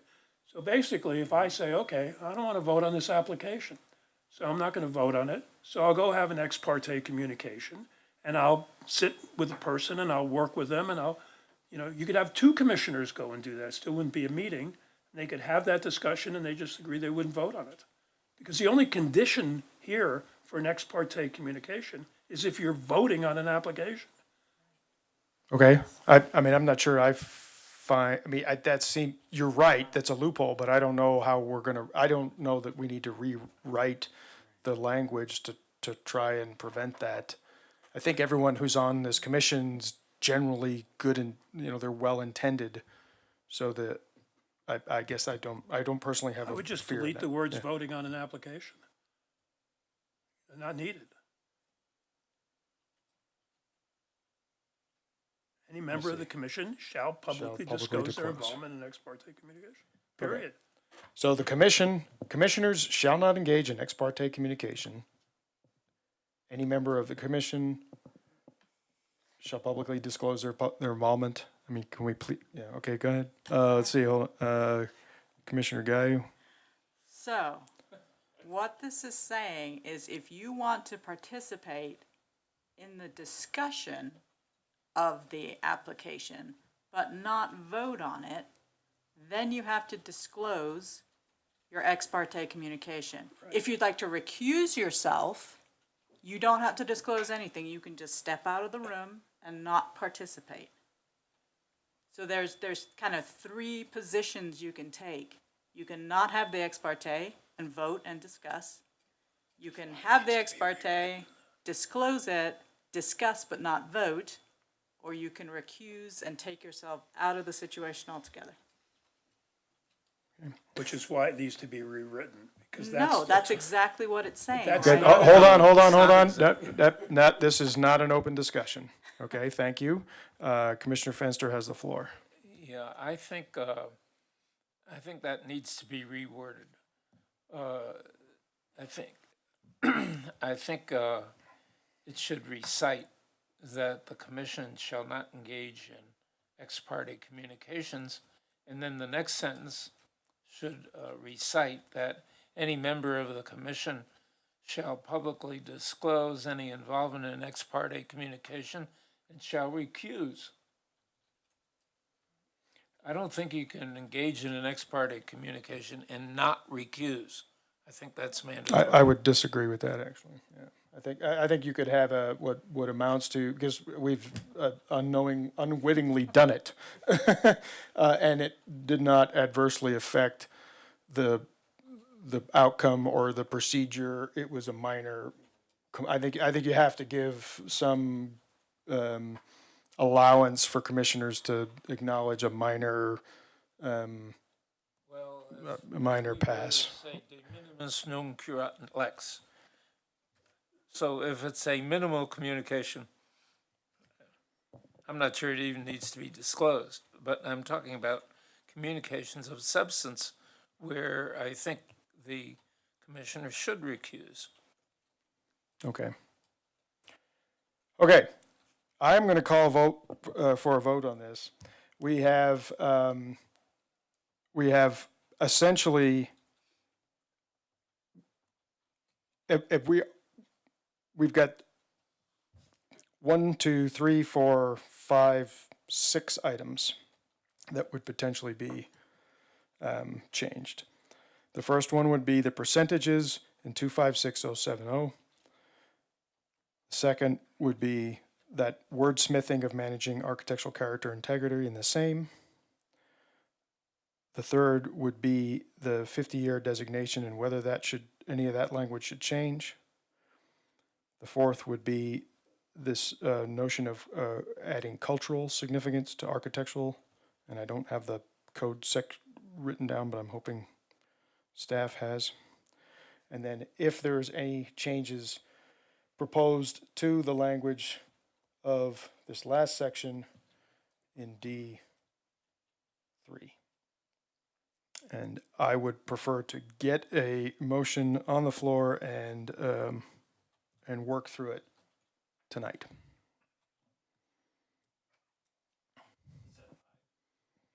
Did you count 5? 1, 2, 3, 4. Oh, I'm sorry. There was one small change about changing the demolishment to a demolition. Sorry, that was the other one. Okay, all right. That was when I ran down my list. That's what I was writing as I went. I remember there being a discussion about the language we changed regarding appeal. Have we decided whether to go with that or to not? I remember Commissioner Barnard was concerned about taking out the public notice. Oh, right. Thank you for reminding me of that. I somehow lost track of that. Okay. 7 potential. All right. Commissioner Gayu. So do we need to make 7 separate motions?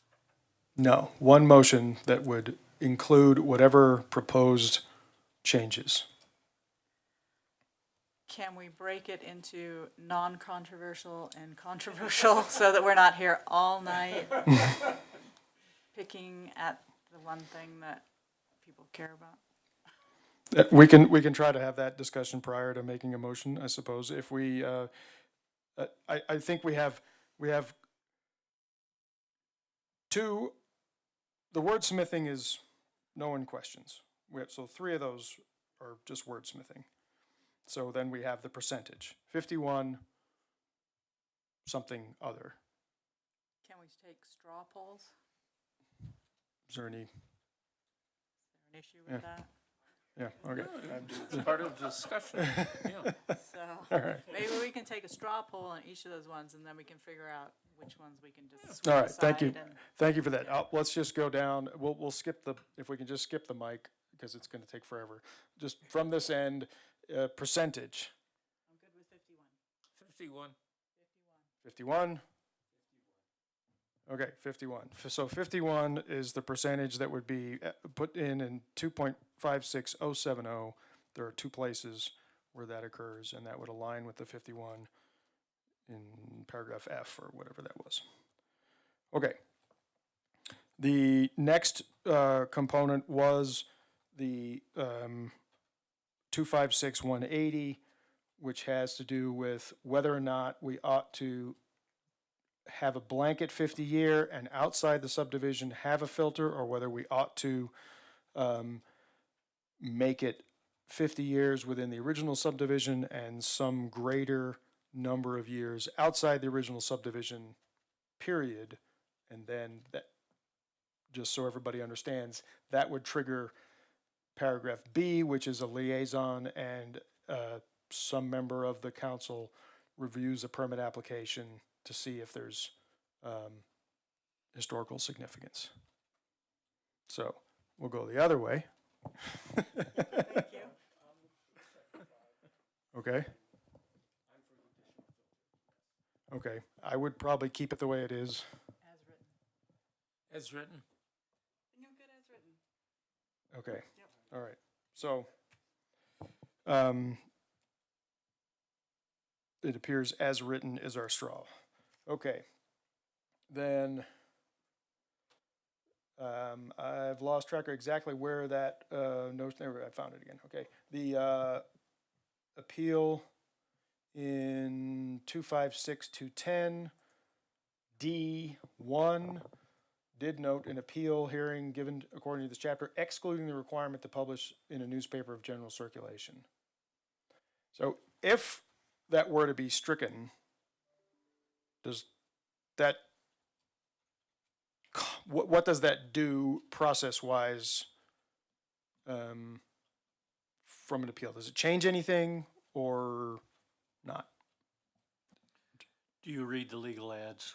I'm just asking. That's basically what it's saying is we don't publish in the paper. We can do it quicker because the newspaper has a lead time. That's what it means from a business standpoint. Is it published somewhere? Is it published on the web or some? We post this site, right? Yeah, so we post, there's a notice sign that gets, physical sign that gets posted on the property in question. And then, of course, we do post on our website the agendas and such. I believe the public hearings get posted sooner than later, so Okay. I post them when Maria tells me it's time. Okay, so we'll do another straw poll, whether or not we're in favor of striking that provision or keeping it in, and we'll start back over here. I think I'm good with this one as written as well. Yes, Yes. as written. I'm also as written. Okay, fair enough. Wow. Okay. That's right, that's okay, that's okay. All right, so now we are down to the last section, 256240. We've been discussing this paragraph D3 about ex parte communication. Yeah, Commissioner Barnard. I didn't know when to bring this up, and I don't know if it should just be put to a different time for discussion. But during the appeal yesterday, Tuesday, question came up whether or not the property owner said, well, maybe I'll just, if I can't afford it, I'll just ask to be removed as a historic landmark. And the discussion was held as to, well, how would you go about that? And nobody really had any answer. Staff didn't have an answer, and the council didn't know for sure how you do that. And I don't know if that's something that, since we're talking about landmarking things, whether we should deal with that. We have. It's in 2.56.160, revocation of designation. So we actually have it in there. I'm sorry. And to the chair, that, we did make that point to the council. I was looking for the specific code reference, but it basically defers back to the designation. So they did get that information. Okay, thank you. What is that, 2.56? 2.56160, it's page 53. Revocation, okay.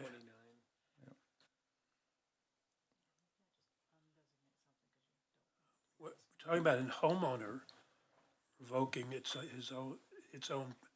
or her own designation. This is revocation of a historic district. Talking about, Dick, you have an historic home? Okay, you decide you don't want to have a historic home anymore. How do you do it? That's, all the property owners have to agree with you in the district? No, there's two different things. This is covering both. Okay, so I'm looking for it. Yeah.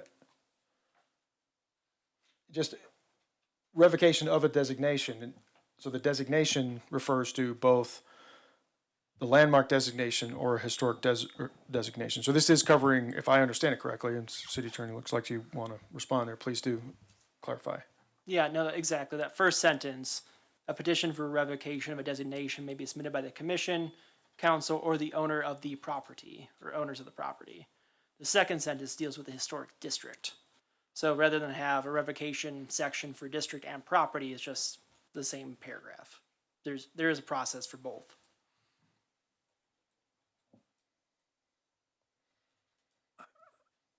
Maybe, Chairman, I don't want to jump in without being recognized. So. All right, thank you, Commissioner Barnard. Oh, I thought I. No, you did have me on, but that was from previous times. So. Okay.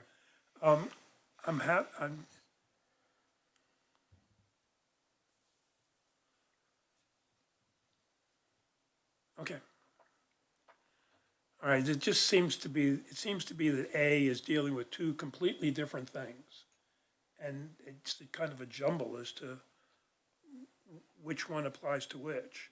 Because A, 1, 2, 3, and 4 are supposed to be subcategories of A, but A has two different things. One is when you want to revoke the historic district, and the other one is when somebody wants to just get out of being a historic property.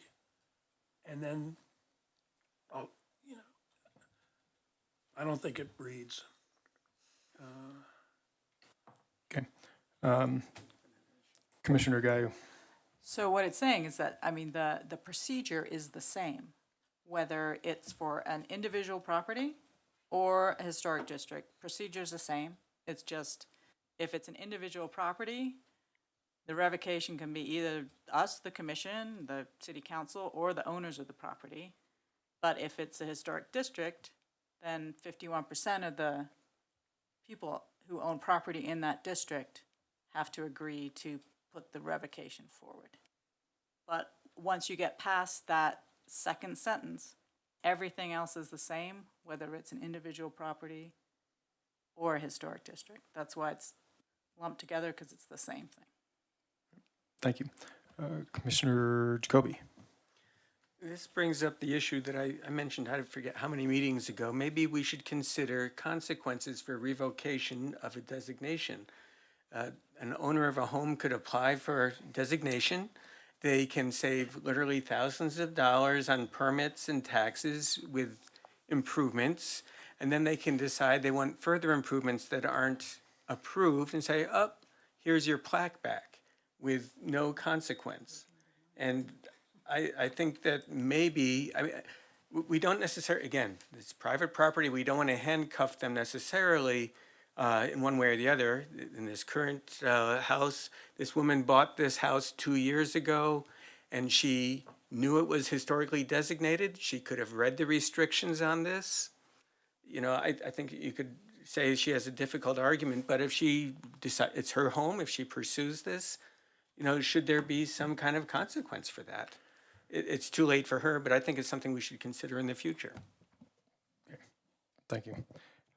Okay, I'm going to jump. I mean, I think the revocation code language basically handles that process, is from my perspective on that. So let's jump back to that 2.56240, the very last piece, that notion about ex parte communication. So if we need to wordsmith it, or whether we, if you want to wordsmith it, I'd like something very specific to be proposed by a commissioner, not left it open up. So let's see. I'm going to go. I went. So. I think that 240, paragraph D, item 3 needs reworking, and I don't know how, I could possibly draft something. If you want to delegate it to work with the staff on it, you know, that you could delegate it to me and somebody else, and we can work with the staff and come up with something that will accomplish the goals. I think we all agree what we want to try to accomplish. Number one, we want to accomplish the fact that their ex parte communications are not something that we look upon lightly, and we don't think they should be done. It's not legalese. So we don't think they should be done. We think that if somebody does it, that they should disclose it. And then the issue of recusal, I think, shouldn't even be discussed. That comes down to what council said earlier. It's really a question of whether it was incidental or substantial, and you're not going to be able to draft that. That's unless you want to say incidental or substantial, but then you're going to what's what and what's the other thing. So I think you just say you shouldn't be done, and and that you could disclose it if you did it. Okay. Commissioner Jacoby. Oops. Should we make it official there? We'll get that. Yeah, I guess this is. Limitation on Since we're discussing voting this. member thing. You know, I think the wording is not perfect, but I think it communicates the point enough, and to move forward, I'm happy to keep it as written. I generally feel the same way. I will ask a question of staff after this poll, just for clarity, however. I think it's fine as written. I mean, there could probably be a slight addition between the difference between disclosing and then recusing. That would be the only addition I would make. Okay, Commissioner Fenster. I think that paragraph needs to be rewritten. Okay. And Commissioner Sibley.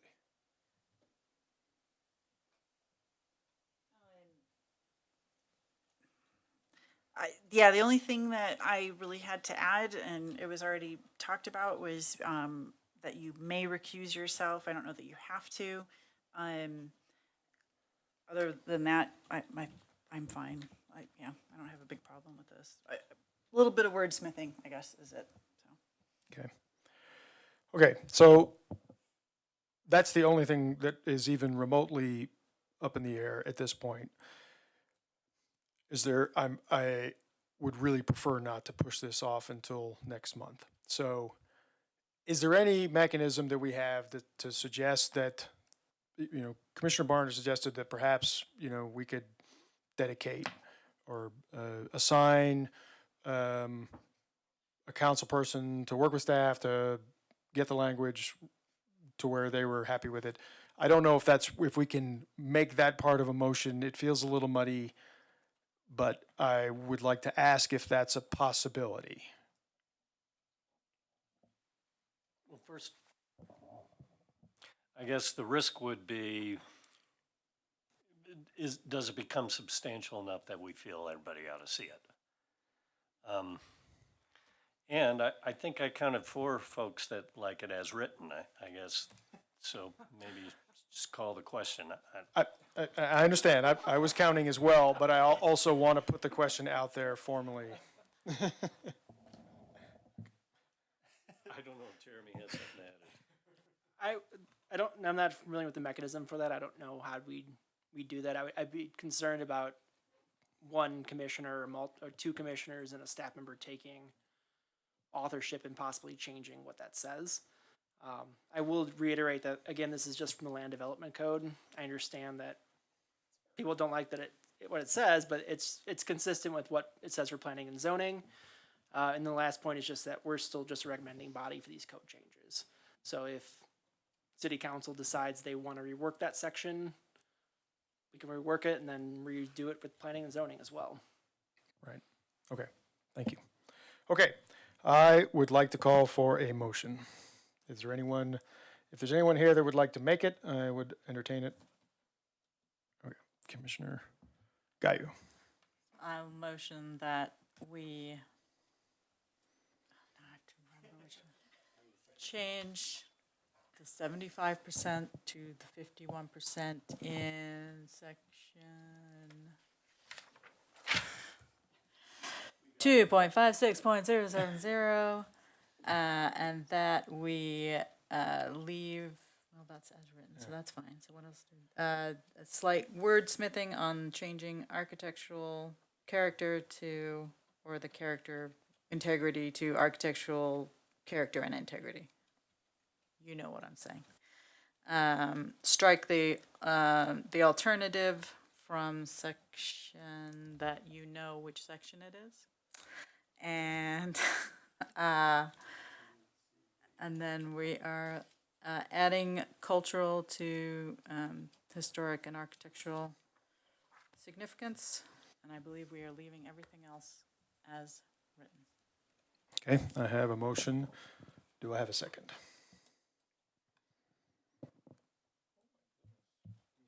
I'll second. Okay. So we have a motion from Commissioner Gayu and a second from Commissioner Sibley. Is there any further discussion?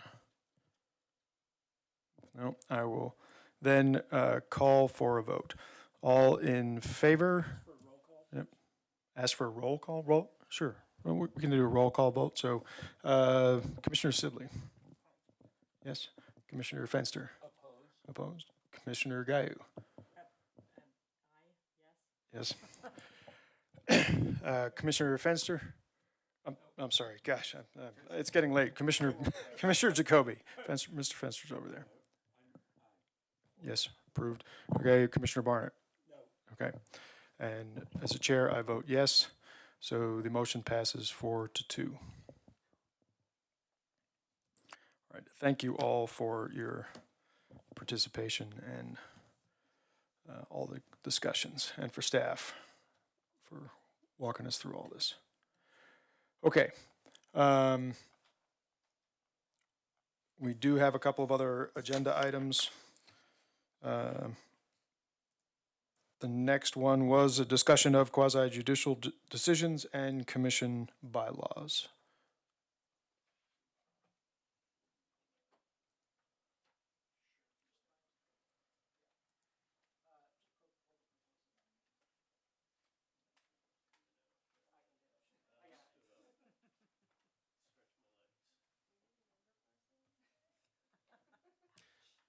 And I can multitask, commissioners. So while I'm pulling it up, I will also talk about the proposed bylaw change. The proposed bylaw change presented by staff and the city attorney's office is present consistency among its quasi-judicial boards for the city of Longmont. The Planning and Zoning Commission has adopted a bylaw change very similar in form to what is proposed here. And this is exactly what city council has adopted for their rules of procedure. And it goes back to the quasi-judicial hearings. So the concern is that during public invited to be heard segments of commission meetings, anyone can speak on any topic. Unfortunately, that opens up the possibility that someone might come and speak on quasi-judicial matters. Here, it doesn't present a fair hearing if that happens, because public can't hear the comments made by the applicant. Perhaps the applicant doesn't hear the comment made by the member of the public. So to ensure due process, the city attorney's office and staff is recommending this bylaw change, which gives the chair discretion to direct a speaker to terminate all remarks on upcoming matters where the commission may hold a quasi-judicial hearing. If that happens, the speaker should be instructed that they can attend the public hearing on the matter, or they can submit written materials to city staff for inclusion in the record. This is, again, consistent with Planning and Zoning Commission, along with City Council, and it goes back to the principle of due process and fairness for both members of the public, along with the applicant. Great, thank you. Are there questions for city attorney? Yeah, questions or comments, sure. Yeah, let's see, Commissioner Gaio. Could you expound a little bit on how you're defining, I think, upcoming matters? So it really comes down to once we know it's coming up on the radar. And that really triggers when an application's been filed. That's really the defining moment, is once the application's been filed, that's when the quasi-judicial restriction should go in place. And so that's, will we know that? Like, how's the chair gonna know that to be able to stop somebody talking about it? it's traditionally been a communication by the liaison or planning director as kind of a, hey, wave our hands, start winking, something like that, a cue. It's a little bit different where we're talking planning and zoning, where we have a planning map that shows active developments going on, versus here we don't have that same kind of process in place. So it comes down to the liaison and staff kind of waving the chairman, hey, Mr. Chairman, quasi-judicial matter. That actually happened at our last planning and zoning commission, I believe. Glenn pointed out we were getting into a realm of quasi-judicial matters, and we kind of addressed it, if I'm not mistaken.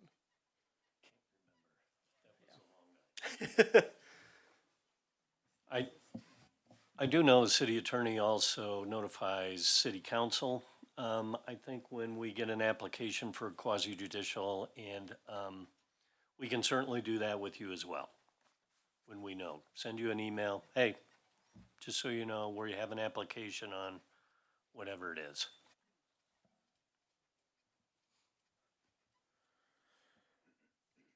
Okay, Commissioner Fenster. Neither of those paragraphs makes any sense to me. And unless they were substantially changed, I'd vote against them. 'Cause I don't understand their purpose. And whatever is their purpose, it's mixed up, particularly in the second paragraph.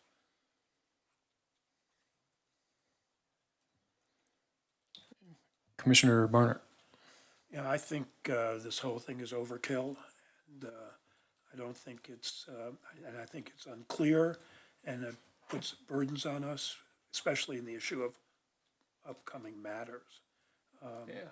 And I don't, I think that's a fairly loosey-goosey term. It doesn't have any place in bylaws. If you want to make, I understand the issue of ex parte communication and during, for things that are set for hearing or that we have determined will be set for hearing. And if we haven't made a determination based on the recommendations of staff that something is going to be subject to a hearing, I mean, it could be anything. And I just don't, I don't want that burden of that. So I would, if it's not, if the language is not changed, I would vote against it. Any other questions or comments? From my perspective as the chair, I mean, I found this a little maybe overmuch for the HPC, just because we get so little comment. And typically, if we have a public hearing, I would make the point that anyone coming up in the beginning for public invited to be heard would only be something that's not on the agenda. Now, I understand that somebody, well, for example, we had a whole pile of people, probably 5 or 6 or maybe even 8, came in and asked to talk about the Bone Farm. Now, that wasn't anything that ended up on our agenda because it's not under our jurisdiction. But if we had 8 people show up about some potential development on a historic property or something like that, are we really gonna somehow tell them? I mean, so this provision would basically say you don't have the right to speak now. You need to come back during when it ends up on the agenda. That's right? Correct. Yeah. And it's my understanding that this was requested by a commissioner. I might be mistaken. Wait, who? I believe it was a commissioner. I don't recall which of you may have requested this, but Yeah. I think there was some maybe there's discussion about. Yeah. I think there was a discussion about the fact that this was happening in the planning commission and in the city council, and so it was offered to discuss it here. I don't love it either. I probably wouldn't. Just again, are we being asked to vote on this to include it in the bylaws, or is this just I mean, it's a business. Let's see, it's just a new business piece. So do we have? Or is this an actionable thing where we're really gonna call for a vote, or is this just a piece of information for consideration? I think everything in here is a true statement that should apply, regardless of whether or not it's adopted in the bylaws. If someone makes a comment concerning a quasi-judicial matter, if the chair feels comfortable instructing, say, hey, bring that back to the public hearing, it's not the right time, without this bylaw, that's fine. If the chair feels comfortable and the commission feels comfortable just knowing that ex parte communications are no-nos even during public invited to be heard, then I leave this to the commission's discretion to adopt it or not. Okay, all right, thank you. Let's see, Commissioner Barnett. Yes, I would move that we utilize option 3 and that we reject the amendment to the 2023 bylaws. Okay, there is a motion on the floor.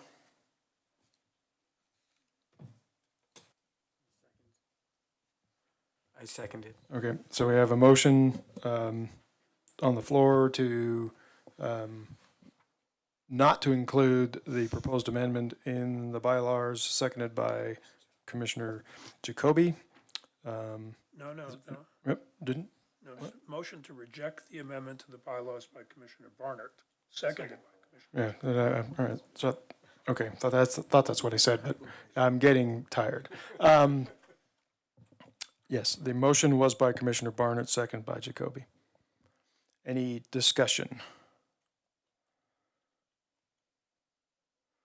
No? Okay, well then I guess I'll call for a vote. All those in favor of the motion, please say aye. Aye. Any opposed? Two opposed. Okay. So that motion carried 4-2 as well. So we're not including it. Your motion passed by 4-2. Okay, there are no changes to the bylaw. Okay, so then, so moving on to the item 3. So what I'm going to ask, so there was a point made during the public invited to be heard about the fact that there was nothing in the packet. So can we ask is there information that why was there nothing in the packet, I guess, is the simple way to ask that. We put this on the request of Commissioner Jacoby. Right. So I'm not really sure whether, I think what you would say is if after his explanation, yes, staff should do something, that would be a motion. But I don't really know what Okay, it's going to be. so this was really just put out there as we requested, just for the discussion Right, to have here. right. Okay. And I know that we've been pushing this off and off and off, so I will give Commissioner Jacoby the floor here to explain. Okay. Well, as you all know, the Historic East Side has been trying to deal with the conservation overlay and pursuing this. The current code was written in 1997. It was not revised in 2018. So for 26 years, it's been on the books and has not been used. And I believe the main reason it has not been used is not because there is not interest, but it is functionally unable to be used easily because of the expense. What the code is written, if you read through the whole thing, the Conservation Overlay Code says basically you have to have a cohesive community or a neighborhood, and then the neighborhood group leader has to write for an application. And they write an application and send it in, and then it is treated as rezoning. Rezoning is usually done by developers who have money, who are trying to change things, whereas conservation is usually done by neighbors who don't have resources. So even though it follows the same procedure, it is inherently different. Several of the problems with the rezoning code. One is it requires that we notify only everybody in the neighborhood, but everyone 1,000 feet in every direction around the neighborhood. Well, if you're not making a change, you shouldn't have to notify everybody outside of the neighborhood. If you're going to make restrictions on the conservation overlay, yes, the neighborhood needs to know. And currently, with the way the rules are written, the planning director can waive that requirement and reduce the expense. The neighborhood still has to have mailers to every household in the neighborhood, explaining that we are going to do this and what it is, and that's a significant expense. Currently, the Neighborhood Group Leaders Association does have funds, and the East Side neighborhood did apply for those funds for the mailers, and we have money to do that now, to send, I believe, 2 letters out to every household in the neighborhood. But then there was the initial planning meeting, and at the planning meeting, it turns out that there is a fee for doing this. The fee for the neighborhood would be $2,250, I think was the estimate, and it's based on the size of the neighborhood. The planning director does not have authority to waive that fee right now.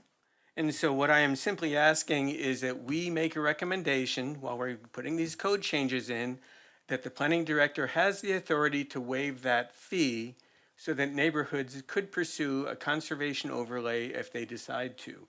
Currently, national historic districts have some economic benefits, but there are no restrictions on what you do within them, okay? The Historic East Side has a 4.5 block, 5 block historic district, but the neighborhood itself is much larger than that. And again, there's no restrictions on what is done there, and we would like to restore restrictions that were in place until the 2018 code was rewritten. At that time, the city promised that they would get to it. If we could just get this new code passed, we'll get to that sometime. Well, that's been 5 years and it hasn't happened yet. And again, we don't have, the neighborhood does not have the financial wherewithal to make the change. It's been suggested we go to city council to make, to see if they will provide direction to planning so that we can waive the fee. And the neighborhood is actually pursuing that right now. So hopefully you'll be hearing soon at some point about that. But not every neighborhood has the energy or the organization to do that the historic East Side has. And I'm thinking specifically of the historic West Side neighborhood, which is much larger and the fee would be larger. And I think the code needs to be tweaked a little bit to be usable. So that's why I made the motion last time that we recommend to modify the city code to allow the planning director to be able to waive the application fee for a conservation overlay for applications from city designated neighborhood groups. And if we can just vote on that quickly tonight, I would love it. It doesn't seem that controversial, but if we want a discussion, we can table it another day.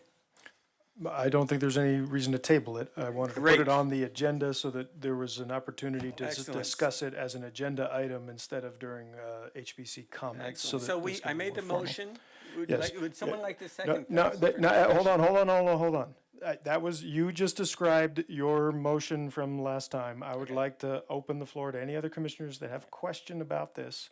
If no one does, then we can go there. So, any commissioners that would have a question or comment about? For clarification, okay. He hasn't recognized the motion. I did not the chair did not recognize the motion, just so that we can be real clear about this. So, would you please, hold on, all right. Commissioner Guy who has a comment. Thank you. I'll put the motion forward as stated by Commissioner Jacoby. So Okay. get this rolling. Okay, we have a motion. Can I second it? Yes? All right. There you go. All right, we have a motion and a second. All in favor? Aye. Any opposed? None. Okay, thank you. That passes unanimously. All right. I know everybody wants to get out of here. Okay. So my understanding would be that we've just directed staff to propose a change in the code to allow for, basically to include the neighborhood associations as an element that can be qualify for waivers. Do you have any questions as to what direction you need? Because I'm assuming that what you would then do is bring back a little revision to us just to comment upon, or? Typically, what we do is we discuss it with city council Okay, before we do additional work. okay, So how we do that, I'm not quite sure yet, but we'll figure that out. Sometimes the liaison would bring that forward and see if there is enough interest from all of council to do that. So we will figure that out. okay, And then what we need is direction from city council. right, okay, okay. All right, thanks. So if you could just keep us informed in the staff reports as to that status. One more thing to add to your list. Okay, comments from HPC commissioners.